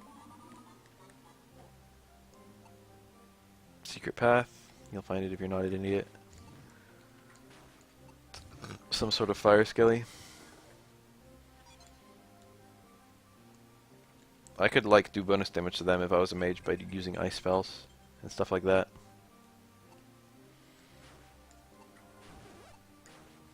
I don't know if they're actually weak to ice. They might resist it. But the point is, I would need different spells. Well, I wouldn't need it in that instance. But this guy only has one element no matter what you do, so you don't have to worry about that. But it's not really something you don't have to worry about so much as it's something you don't have a choice. This is sort of a negative. Undead enemies are not so common in this game. I hate games where it's like Champions of Norath had a skill, a suit, where you did bonus damage to undead enemies, but the storyline progression of Champions of Norath has you fight a shit ton of undead enemies, so it ends up being good against almost like, it ends up being really good for like the whole game. And it's just like, you know, other skills like being good against X or Y, they don't hold a candle to being good against undead. Not a lot of HP. Look how fast my MP recovers.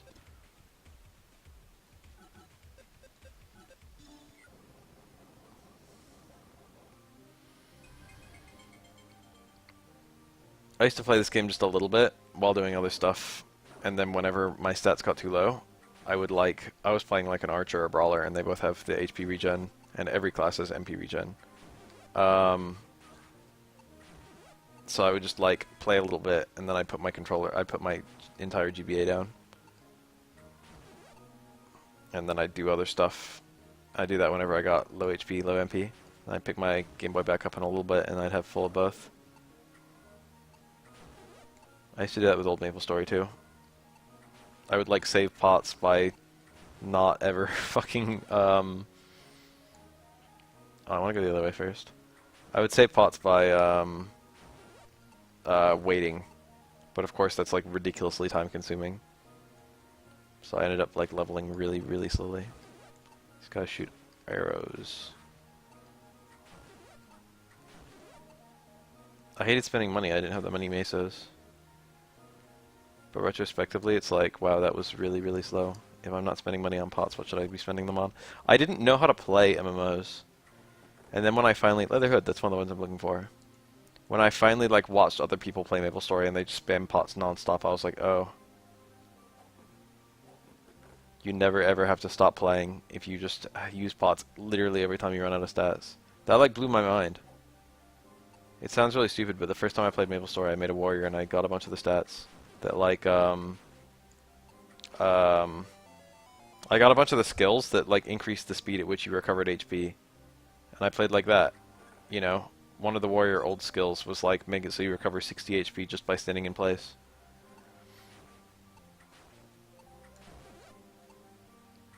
For 10 seconds. And I got that, and you know, by late game it's like, wow, that's useless because you have so much HP, and I wasted a bunch of points in it that I could have put in Iron Body or Slash Blast or whatever.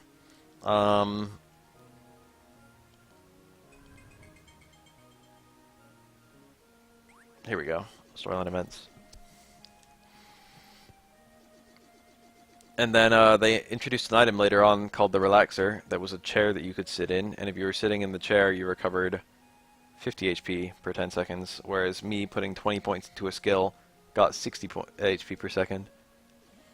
So I could have like just gotten a Relaxer. It didn't exist when I initially put the points in. But when they added the Relaxer I was like, wow, that completely invalidated one of my skills that I poured a lot of points into. I kept it.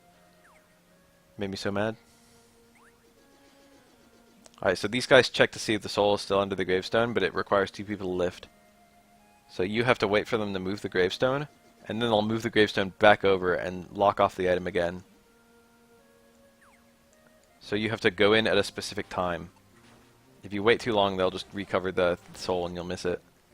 And if you don't wait long enough, they'll never move it.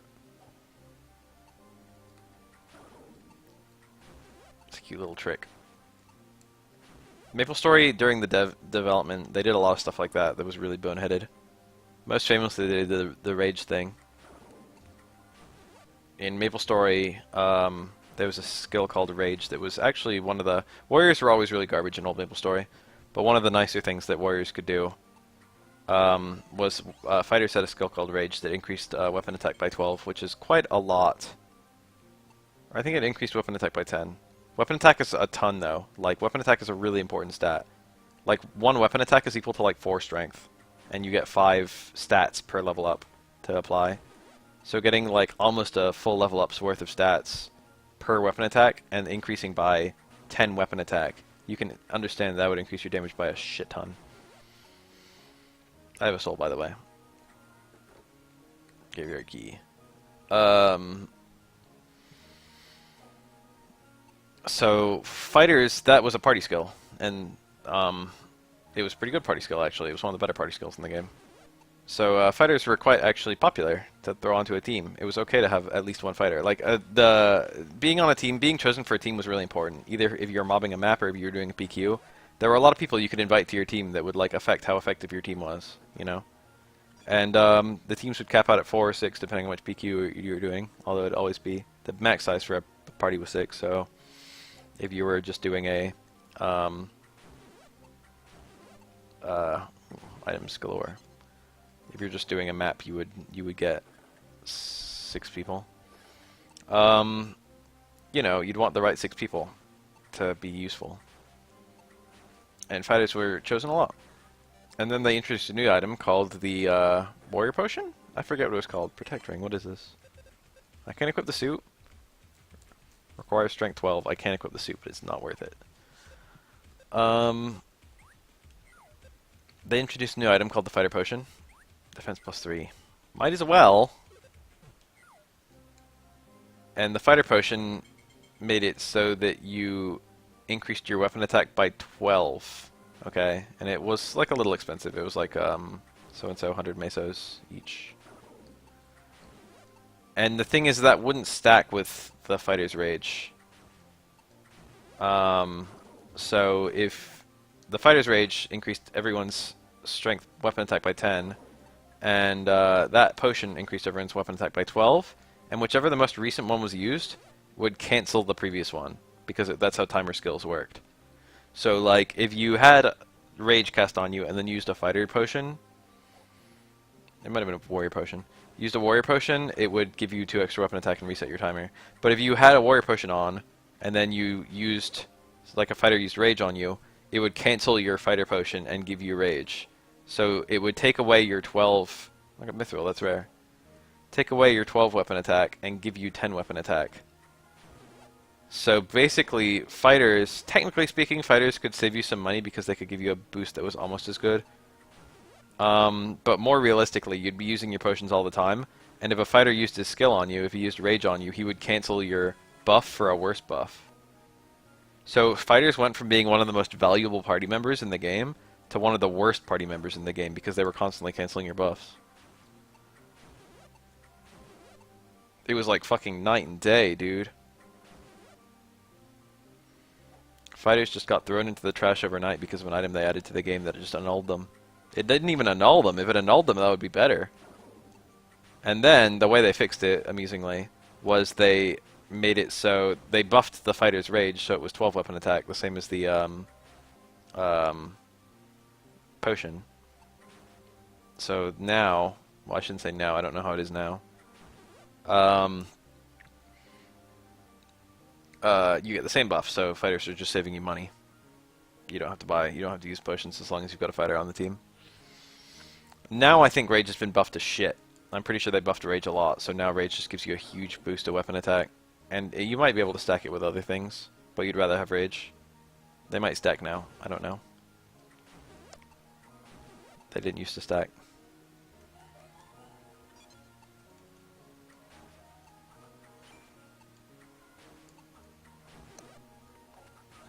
I played the Page, which was literally the only character in the entire game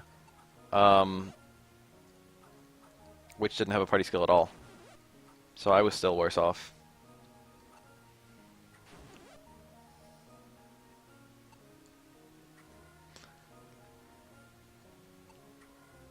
So you can see right there the gravestone. There's actually no way to get to that gravestone. You might be able to attack it with a very particular attack, maybe a ball and chain from one of those characters. But generally speaking, no one can attack that. Magic gets blocked by the wall too. So what you're supposed to do is use that one item, the force ball thing. You get one person like here, and then the other person like here, and then you form the chain, the ray, that goes from one to the other. And that destroys the... I'm going to save state and see if you can soul it. Here's my soul. You select to use your soul. This is Adam Dragon 1. It just does high damage to everything on the screen. It probably won't do any damage to this gravestone, but I don't know, so I'll try. Okay, it didn't do anything. So let's pretend I didn't do that, because I'd rather save that for an enemy. So earlier I got Boken's soul. There's Boken's body, there's Boken's ghost. This is Japanese culture. When you die, there's like a soul and a ghost and a body that are all left behind. So I'm gonna take his. If you don't know the throw item mechanic, this is kind of confusing. I didn't know how to throw items for a really long time playing this game. Boken's soul Boken's ghost kind of follows you around. If you throw Boken's soul at Boken's ghost, it will return to his body and he will come back to life. MP cost 20, duration 200 seconds, so that's quite a long time. Attack power of allies plus 30, damage absorption rate plus 30%, damage reflection 500% of damage received. Holy shit! That's so buffed. So it's like Power Guard plus Rage combined into one skill. It damage reflects, and the damage that's reflected is massively magnified. Power Guard was a really interesting skill. I think pages still have it, but fighters used to have it and now don't. It's actually a much better skill. There was really bad translation on the skills in Old MapleStory. And one of the things that was translated badly, Power Guard, you take... The way it works is, let's say a damage... It says it reflects 40%... Well, what it actually does is it reflects 40% of damage taken. So it says, like, you know, for X damage you take, 40% damage done to the opponent or something like that. And it's kind of vague about what it does, but what it actually does is if you would take 100 damage, hooray, I'm full. If you would take 100 damage, I'm going to use an item. You instead take, it reflects 40 damage. So if you would take 100, you take 60 instead, and then 40 is dealt to the opponent. So the damage you do to the opponent is kind of pitiful to the enemy that hit you, but also it drastically reduces the damage you take. So it's really good as a defensive skill, but really bad as an offensive skill. but the way that the game sells it to you makes it sound like it's an offensive skill. So a lot of people like kind of skipped out on it. I got it, but I know it was notorious for that. This is a lot better than what I'm equipping, but I like money, so I'm just gonna throw it away. I don't care about these stats at all. The defense is okay. I'd rather have the money. Leatherhood of Ward +1. That's actually really good. Increases my stats by a lot. I can sell the suit. What's that really do? Light Flail, I don't care about. Dagger Dance, level 2 of Nature. Oh, that's quite good. Increases my Fortitude, my Stam, by 12. So that's like 24 HP, I think. Or 36 HP? I forget. That's like a huge increase, though. But it's only while I'm equipping it, so it goes away as soon as I unequip it. And I don't want to spam Dragon Dance, or Dagger Dance all the time. So that's not so good. Mathematically, Cotton Robe of Being. It's a bunch of HP. That's probably better in the long run than the higher defense, but I'm going to throw it away anyway.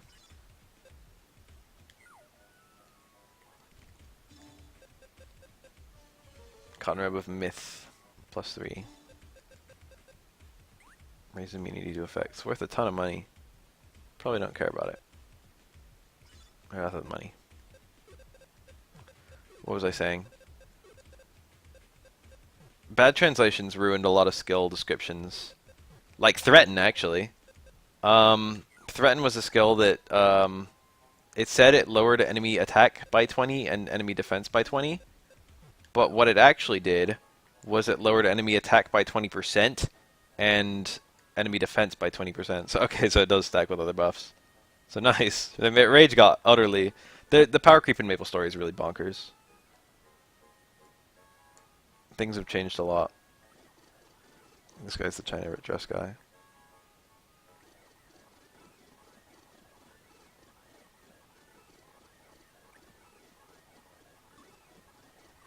I gotta grab us. So now we need a pink China dress and a fancy shield. I think the shield is something you have to... I forget what kind of shield he wants, but I think it's something you have to forge. It might just be called fancy shield, but I think you have to forge it.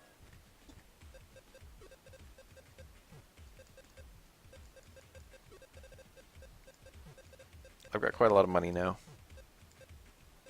Go ahead and open the next page. I could open a third page too if I wanted to.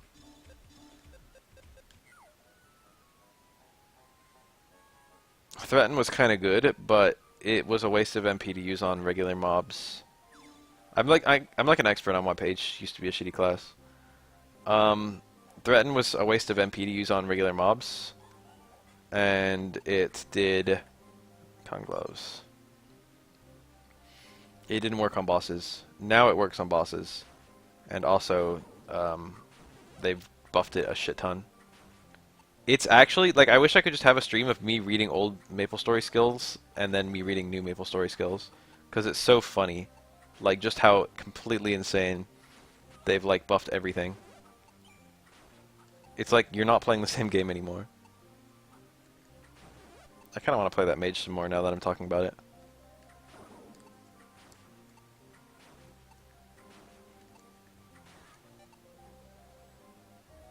Alright, we got a boss upcoming. This boss is pretty easy, but if you're dumb, you can take a lot of damage. He walks very slowly towards you, and then attacks with a ground pound, and the ground pound does one ass ton of damage.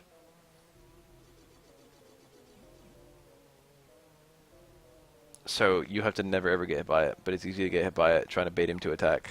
And then when he ground pounds, rocks fall from the ceiling, and the rocks do pretty good damage, but you can see their shadows in advance, and you have to dodge them.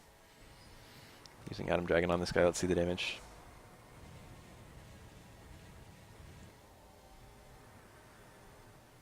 $351. Very respectable. There's his ground pound. So he'll always ground pound if he ever touches you, or if he gets within a certain threshold. So all you have to do is dodge his little fucking rocks and never actually get ground pounded, and it's a pretty easy fight. But his ground pound will, like, maybe, I think it two-shots me right now, but if I had a little bit less HP it would, like, kill me. So it's just don't be retarded, basically. This should be a pretty easy fight since I started with this hole. Yep, I win.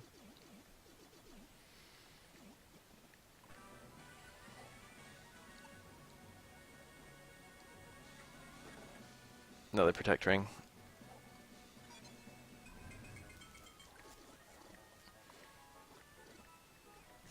My dear Camille. Michael do Wazari's Palace and then play some Maple Story and then go to bed. I don't have to be up until super late tomorrow, so. Cotton Gloves +4. That cost me 75 to scan, and it's worth 90, so I got a little lucky. It's more valuable, but it sometimes won't be. Protect ring ain't worth shit, but I already have one, so I might as well sell it. The beret requires a little... No, I can't even equip it. Interesting. At first I thought it was all male characters, but it's not. The priest can equip it and I can't. So it's everyone except the wizard and the dark wizard. It's kind of weird. I guess we're the most squishy classes. But I don't know why a squishy class wouldn't be able to equip a beret. It's a mystery.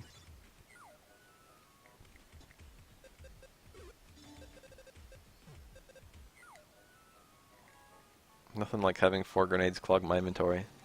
Nothing like buying 4 grenades like hours before I need them.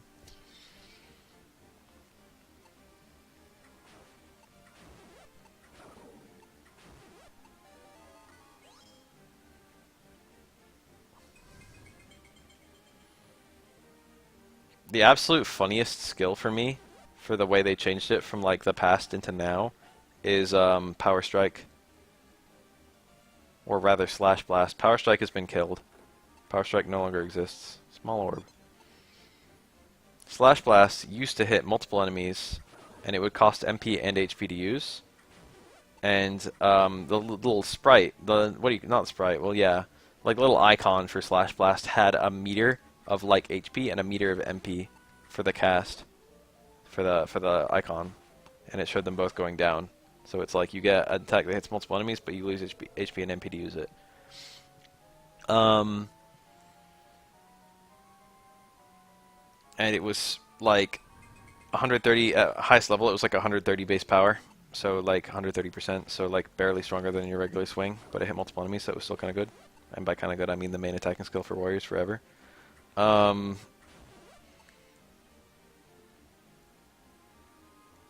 God, now I kind of want to play an old Maple Story warrior. God, I hope I don't do that. I might do that. I want to be mad at everything.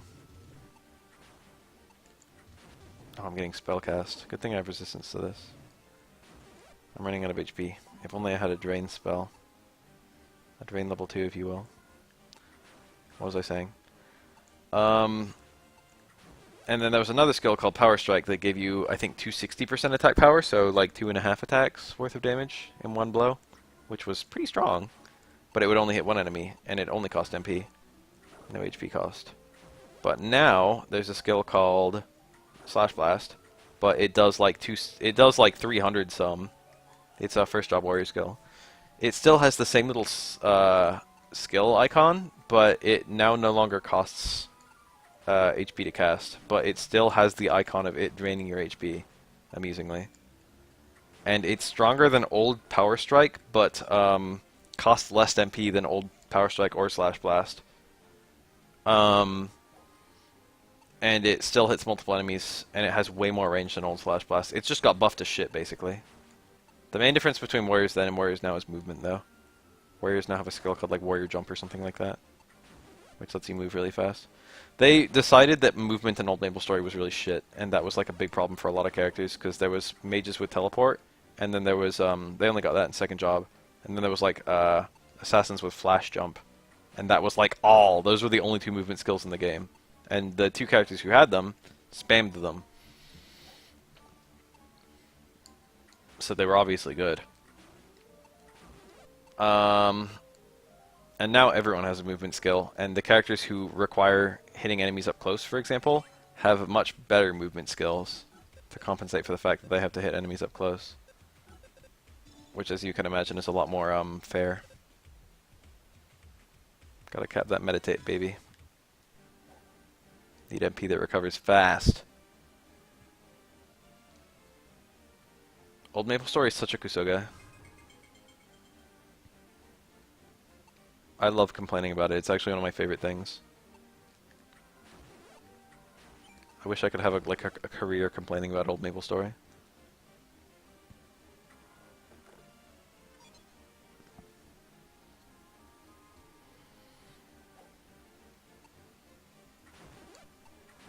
It's like my ideal job. Fuck sure you can.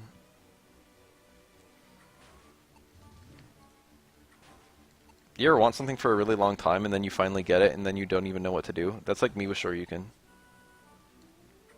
I've definitely burned out a little bit in terms of making videos. Not like a whole lot, but it'd be more accurate to say a lot of the stuff I wanted to make videos on, I made videos on. And now they just exist. And a lot of them are Street Fighter 4 stuff. But like, people used to ask me, like, hey Bap, make a video on X. And I would, but no one ever asked me to make videos anymore, which is literally the main reason I don't make that many videos.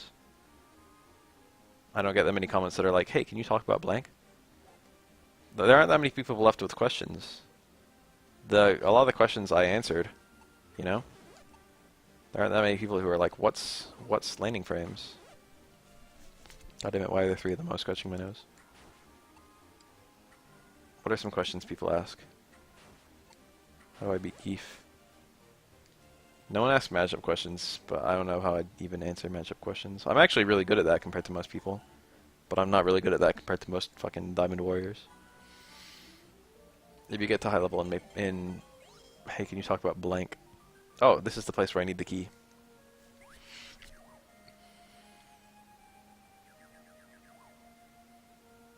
And most of the things people ask me about, I can just link them videos already, so it's like, what do I even do for the Shoryuken channel? Other than just post tech. I tried to post tech recently, but they were just like, okay, we can start doing this, but first you should finish the Rising Up. And then I was like, as soon as I heard that, I just turned into a blank slate. Not a blank slate. I turned to stone. As soon as they said finish Rising Up, I turned to stone. I just saved the princess. The princess has like a semi-implied relationship with you. Or like it's implied that she's kind of crushing on you. But she's always a princess, regardless of which character you play. And there's 2 female characters. By the way, so she'll like crush on you if you're a girl, if you're a priestess or a sorceress. Also, there's a secret princess robe in her room. It can only be equipped by the 2 girls. It's okay. It's not even that good.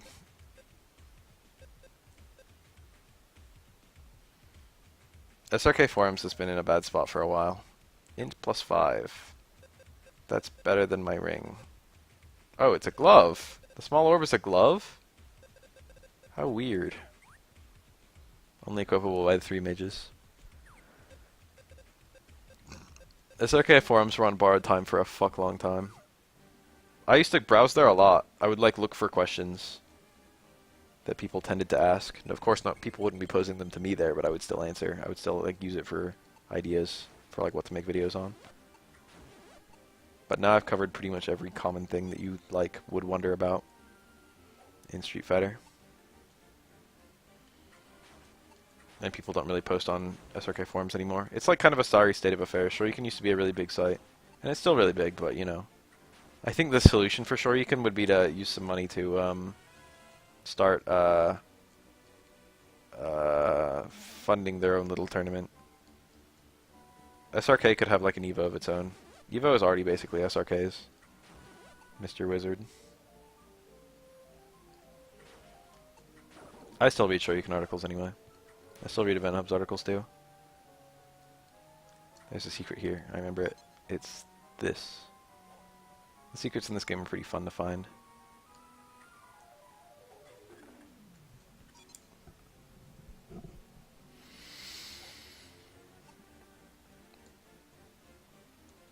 I remember reading about, okay, there was a guy I used to follow, Majestros, combovid.com, that guy.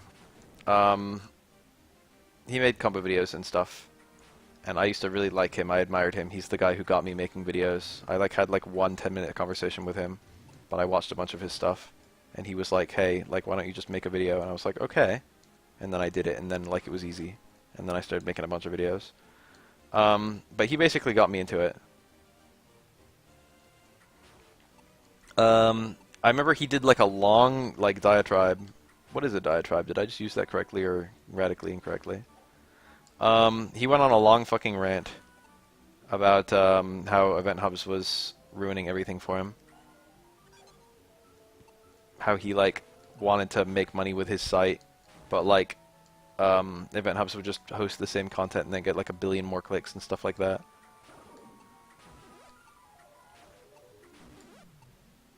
So he didn't get any ad money or anything. There's 2 exits to this map.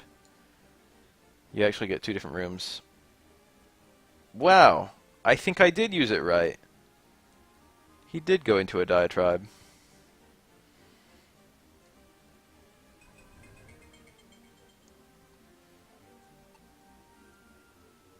Twitter is nice, but I wish people had a YouTube channel in addition to Twitter.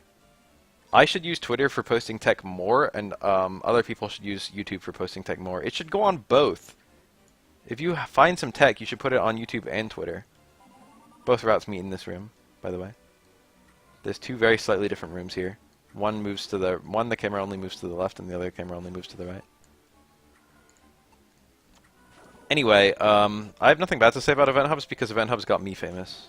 Shoryuken did too. I mean, famous is a really strong word. I'm definitely not famous. But like, Event Hubs and Shoryuken are the reason that anyone knows who I am. It is way easier to find stuff on YouTube than Twitter. And also, like, you know, that's what I'm saying, is stuff basically stops existing if you put it on Twitter and then like 3 days pass.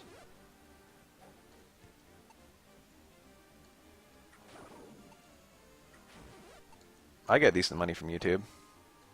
YouTube's a good source of income for me.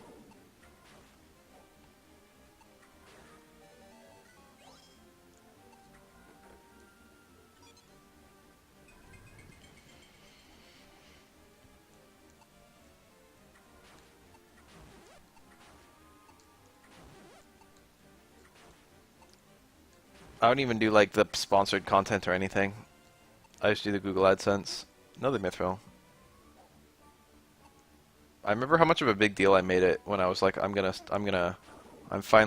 like asked, like I made a YouTube video basically asking people for permission. I'm like, what do you guys think if I like finally monetize my YouTube channel? I got frozen. That decreased speed. I like really didn't want to do it because I really did never want to be the guy who was like, I do this for money. Now I'm like totally the guy who wants to do it for money. Hell yeah. I did it for free for so long. It's like if I could get paid for doing this, that would be swell. Damn it. Why'd he attack me but I couldn't attack him? He can attack at angles that I can't attack at. It's not fair.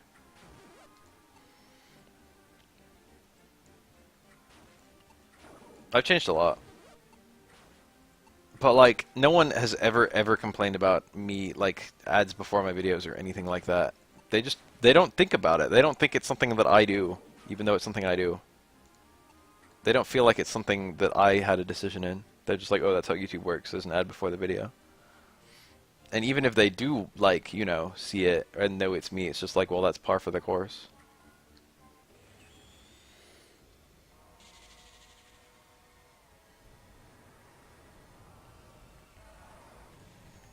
Long ass animation.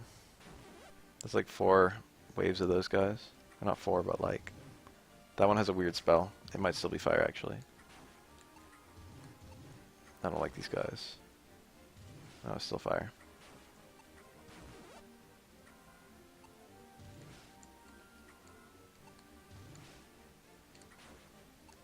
Alright, I trapped him. That was the boss.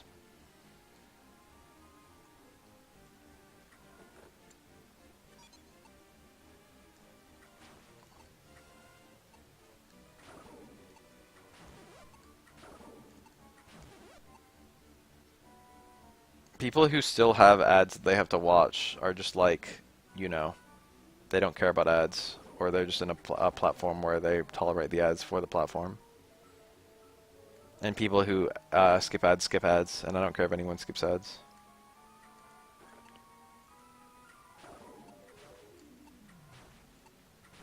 Oh my god, I'm glad I killed that guy. Item bag is full.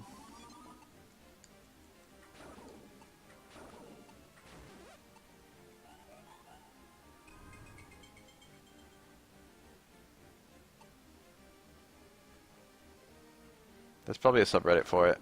I've like used every appropriate channel that I can think of. I have a Twitter. I don't use the Twitter that much. I could definitely use it more than I do. But I have the YouTube, which, you know, most of the stuff goes on there. I don't do Facebook anything. I could get a lot of extra people on Facebook, I guess. I do the Reddit stuff, I do the Sure You Can stuff, I do the Event Hub stuff. Event Hubs usually doesn't bother to post my content, to be honest. They're just like, who's this small fry? Unless I post some really important day one tech. But Sure You Can will post. Sure You Can had a movement to like kind of create up and coming people. And I was one of the up and coming people they created, if that makes any sense. They told me about that when I got hired on. They were like, yeah, we like wanted to encourage content creators, so we just like hosted a bunch of videos that weren't super important. You can throw a grenade at that. You're supposed to stand someone over here and stand someone over here. But I think you can actually destroy that one. No, you can destroy it from the top, I think, with like a wrecking ball.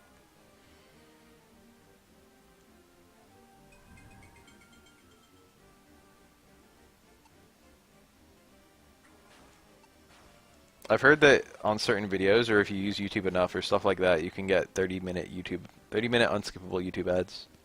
I can't even imagine. That sounds like ass. What do you have to do to get a 30-minute unskippable YouTube ad? Whose fucking mother do you have to kill?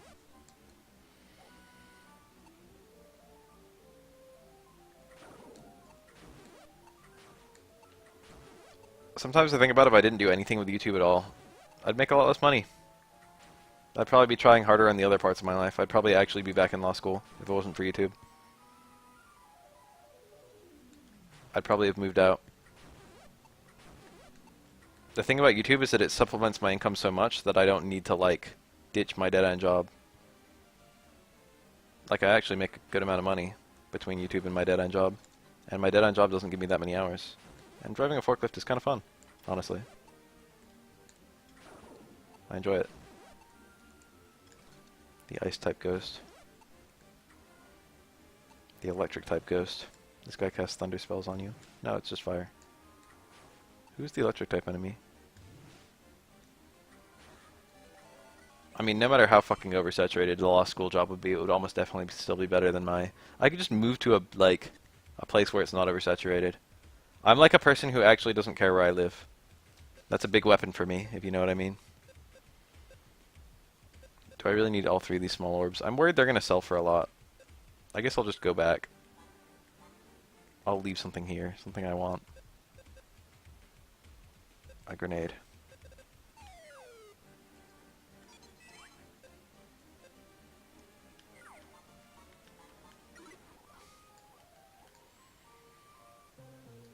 No, there are no forklift races, but I've suggested that to like all my coworkers.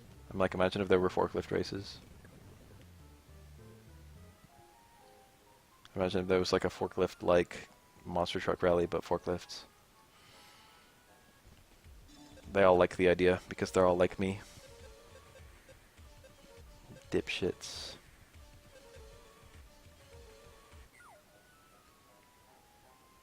Dipshits like me. Wizard Hat of Pain. It's cursed. I don't remember what curse does to you. Archer's definitively not a girl. You can't equip the girl stuff. Plus 200% damage to undead. That's kind of good. Not on Venom level 2, but, you know, on the right thing, that would be very important. Holy shit. This is worth a fortune.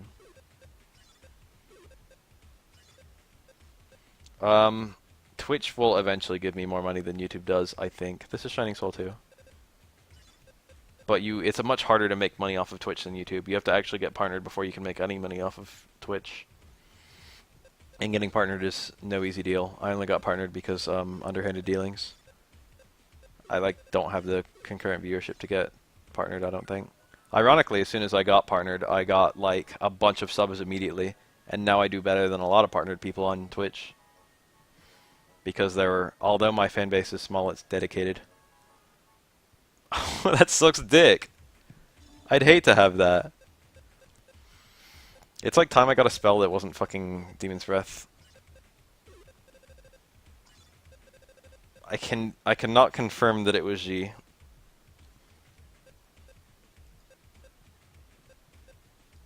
Because if I did confirm that it was G, and if it was actually G, maybe he could get in trouble. Maybe if G did tell me to do something like that, he would tell me at the same time to keep it under the table. Patreon was a good source of income for me, but literally everyone forgot about it, including me.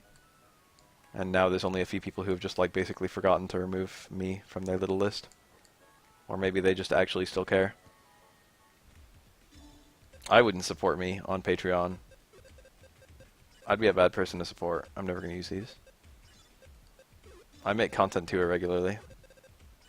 If I ever wanted people to sub to me on Patreon again, I would make a big deal about like making a video every like week or something like that. I wouldn't be able to just do it. I wouldn't be able to fucking... That's why I stopped advertising myself on Patreon, because I don't feel like I'm worth giving money to on Patreon. If you just want to pop it, if you just want to like pop a sub on Twitch or something like that, sure. I'm no worse to sub to on Twitch than any other random dick.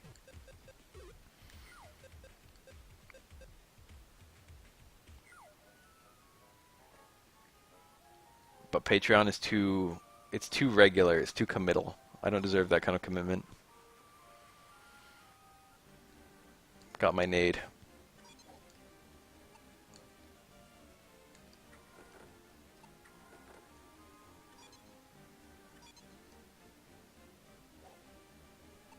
Anyway, it's really, really hard to get partnered on Twitch, but getting partnered on YouTube is literally just don't upload copyrighted content. I don't remember how hard it is to get partnered on YouTube. I like didn't actually shoot for partnership on YouTube for a while. So it might have actually been... I might have like... I just overshot the requirements by a lot, you know what I mean? Because I didn't try forever. But if I'd tried sooner, it might have been harder for me. Like, I've been able to upload long as fuck videos on YouTube forever. I don't know what my limit is, but it's like a shit ton. I've uploaded like... I don't know what the longest thing I've uploaded is. It's probably something in the realm of... It might actually be that 7-hour Final Fantasy VII stream. That's probably my longest YouTube video right now.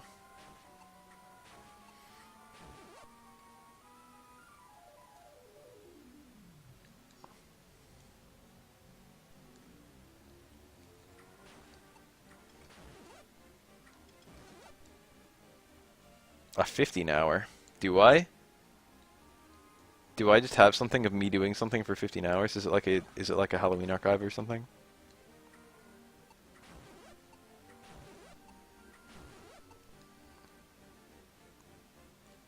Looking for secrets by bumping stuff.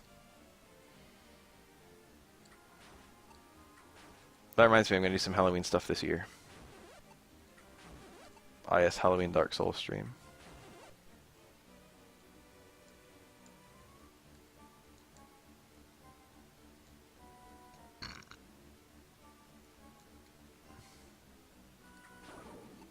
I hit some weird thresholds on YouTube recently, but I forget what they were. I think I got 1 million like total views across all my YouTube videos not so long ago, which is kind of cool. My most viewed video has over 100k views on it now, which is neat.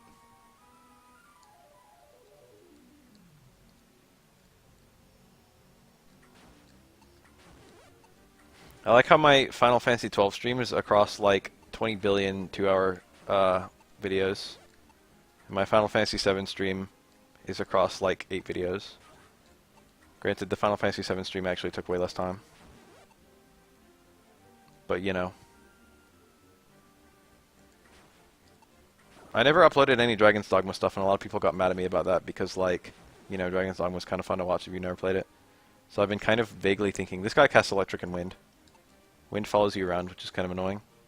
Electric hits you regardless of how far away you are, which is also annoying. So you really want to let him cast and then bum rush him. That's bad. That's really bad. Quit it, you dick. Oh my god, I can't hit him. I've never had him like be in the perfect spot to chase me down with the fucking... Okay, there we go.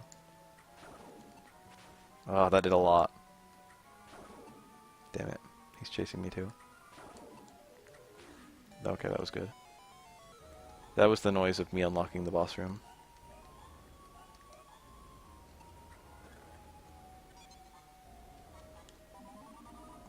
Pop 2.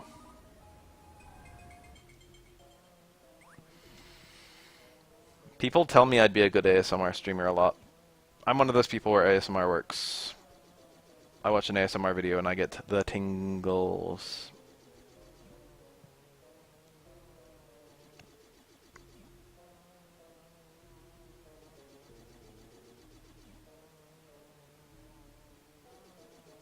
It seems to be a crapshoot. It seems to be random. I don't know if for Dead Sure it's random. I don't know if it's very understood what causes it to work or not.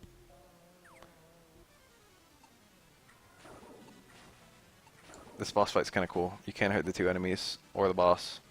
However, there's a picture back here which you can destroy. Once you destroy it, the bosses. Those two guys can be destroyed, but it's a giant waste of time. They have so much HP. They've got like as much HP as the boss does. And they're not particularly dangerous. The boss, however, is quite dangerous.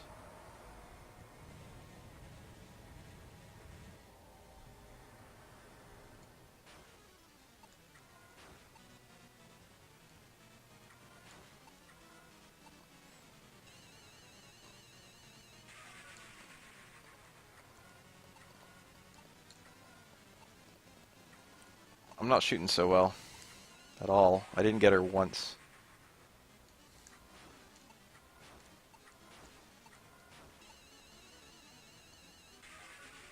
Shit. Okay.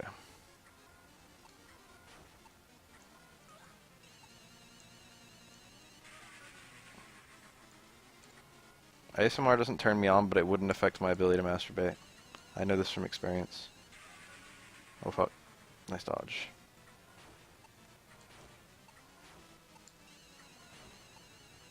This boss fight's really annoying, but it's not super hard.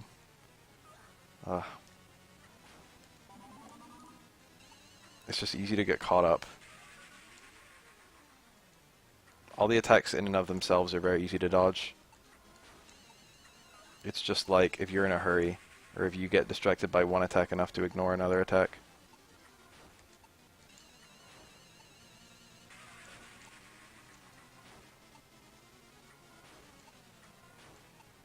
The boss fight ends as soon as you kill the witch.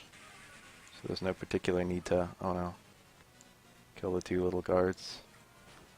They're just here to piss you off. They do make the fight harder legitimately.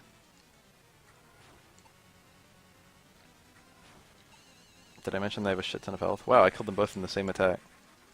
That was dank. If you're close to her when she's intoning, you take damage, which is kind of annoying. It makes it really, it makes it a hard fight if you're a melee character. But if you're a ranged character, it's pretty easy. You have to hit her while she's moving if you're like a melee character. That was close.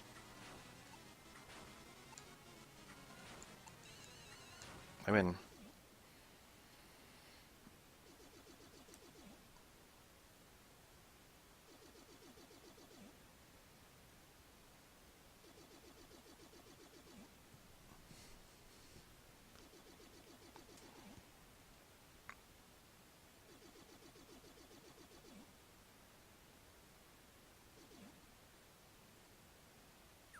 That's not a super easy boss fight. It would have been a lot easier if I bound my healing drop.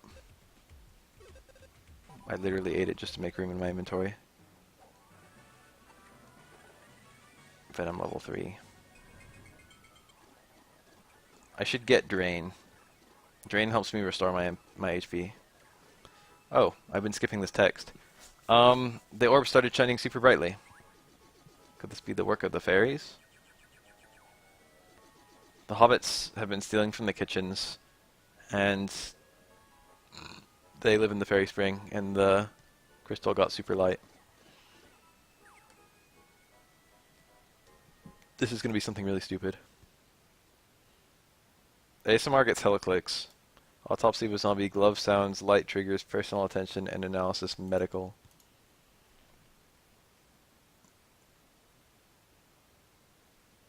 Okay, so it's supposed to be an hour of each, but I couldn't think of a way to say that in the title. I hoped it would be super obvious, but even as I was uploading it, I was thinking that there are people who are going to say shit like that. but I didn't want to put like an hour of .62 Maple Story and then an hour of, you know, I didn't want to have like a long ass title like that. Venom level 3 of Loss. For some reason, Loss is flying damage. Okay, I might actually need some strength eventually to equip some gear.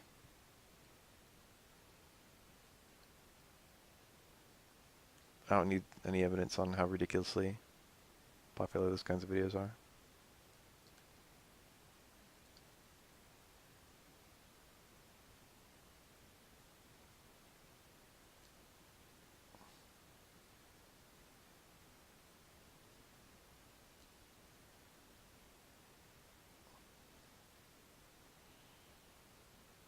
That's what a lot of... It's a lightning elemental too, that's kind of weird. Having a dark magic spell book that's lightning elemental. I guess that just overrides dark elemental. I don't think it's both. Into the trash it goes. Venom poisons the opponent. I seem to recall that being good. So we've got Drain. We've got Magic Demon Breath, which is just fire, but dark elemental.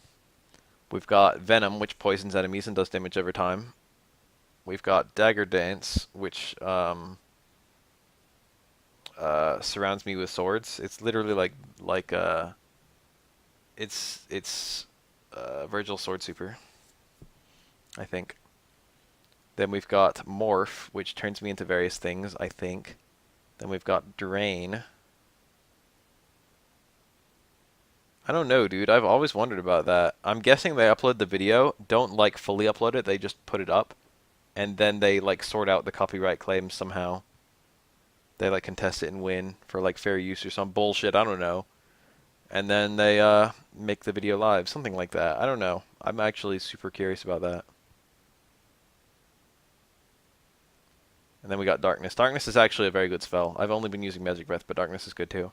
Darkness does a good chunk of damage, higher than Magic Breath, and it hits in a circle around you. And it hits every enemy in that circle around you. So it's the mob skill of this class. So it's worth putting points into.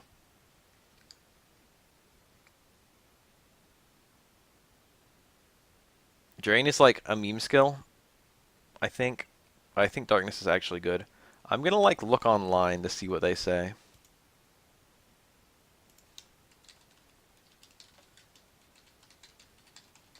It'd be kind of funny to see a tier list of this game.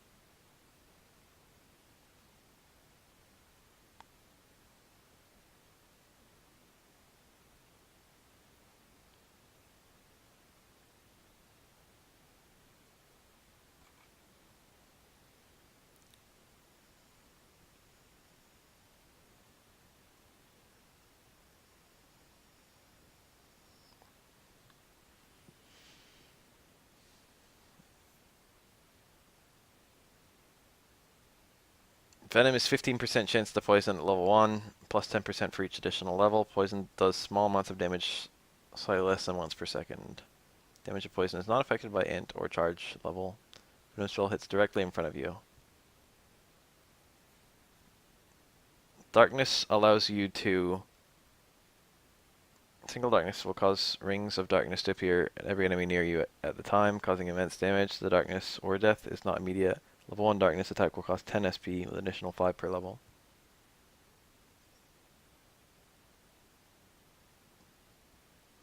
So Morph lets you turn into a slime, a skeleton swordsman, a spider, a hobbit, a harpy, a scytheman, or an armored centaur, depending on what level it is. And they have better stats the higher you go. That's actually really cool. It doesn't turn you into them. It adds them. It brings them into the game. How disappointing.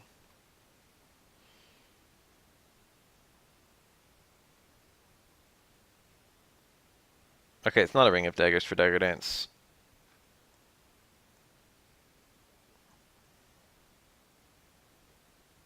Drain auto targets.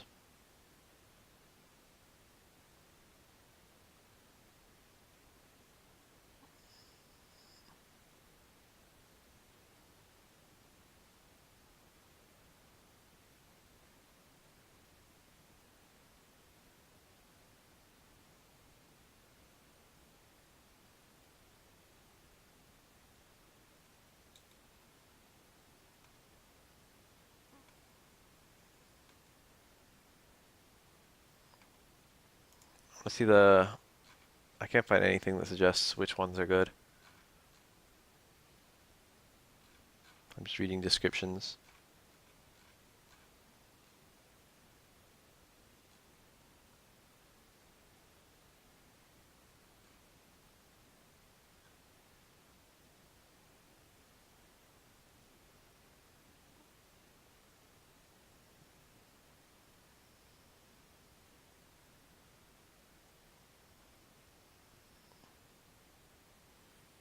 I think Darkness is the way I want to go. And then maybe a little bit of Drain. I think Darkness and Demon Breath is good.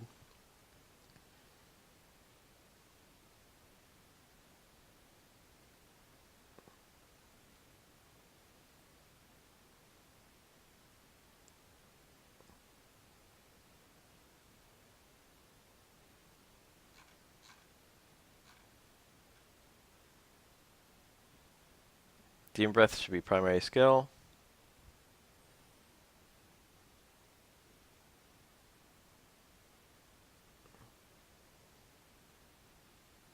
Meditation.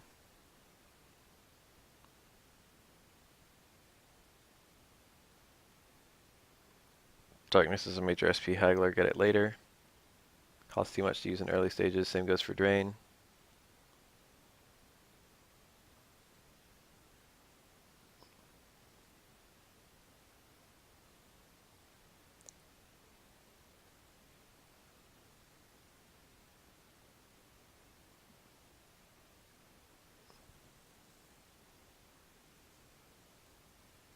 Okay, it just says Demon Breath, Demon Breath, Demon Breath.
Wow.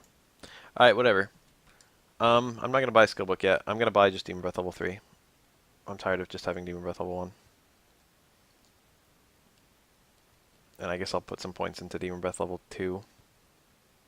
I should look at armor. Everything requires strength.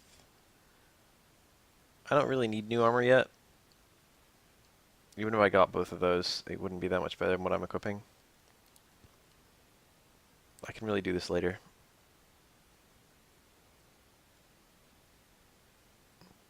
Demon Breath level 2. We're in the business. And now I wait patiently.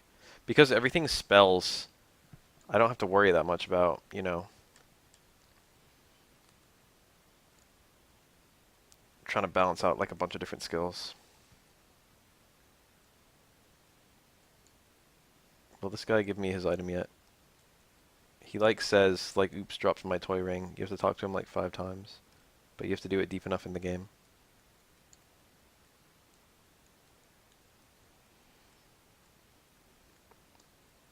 I don't want to do the Fairy Spring yet. I'm going to pause for the time being. And I'm going to play a little bit of Maple.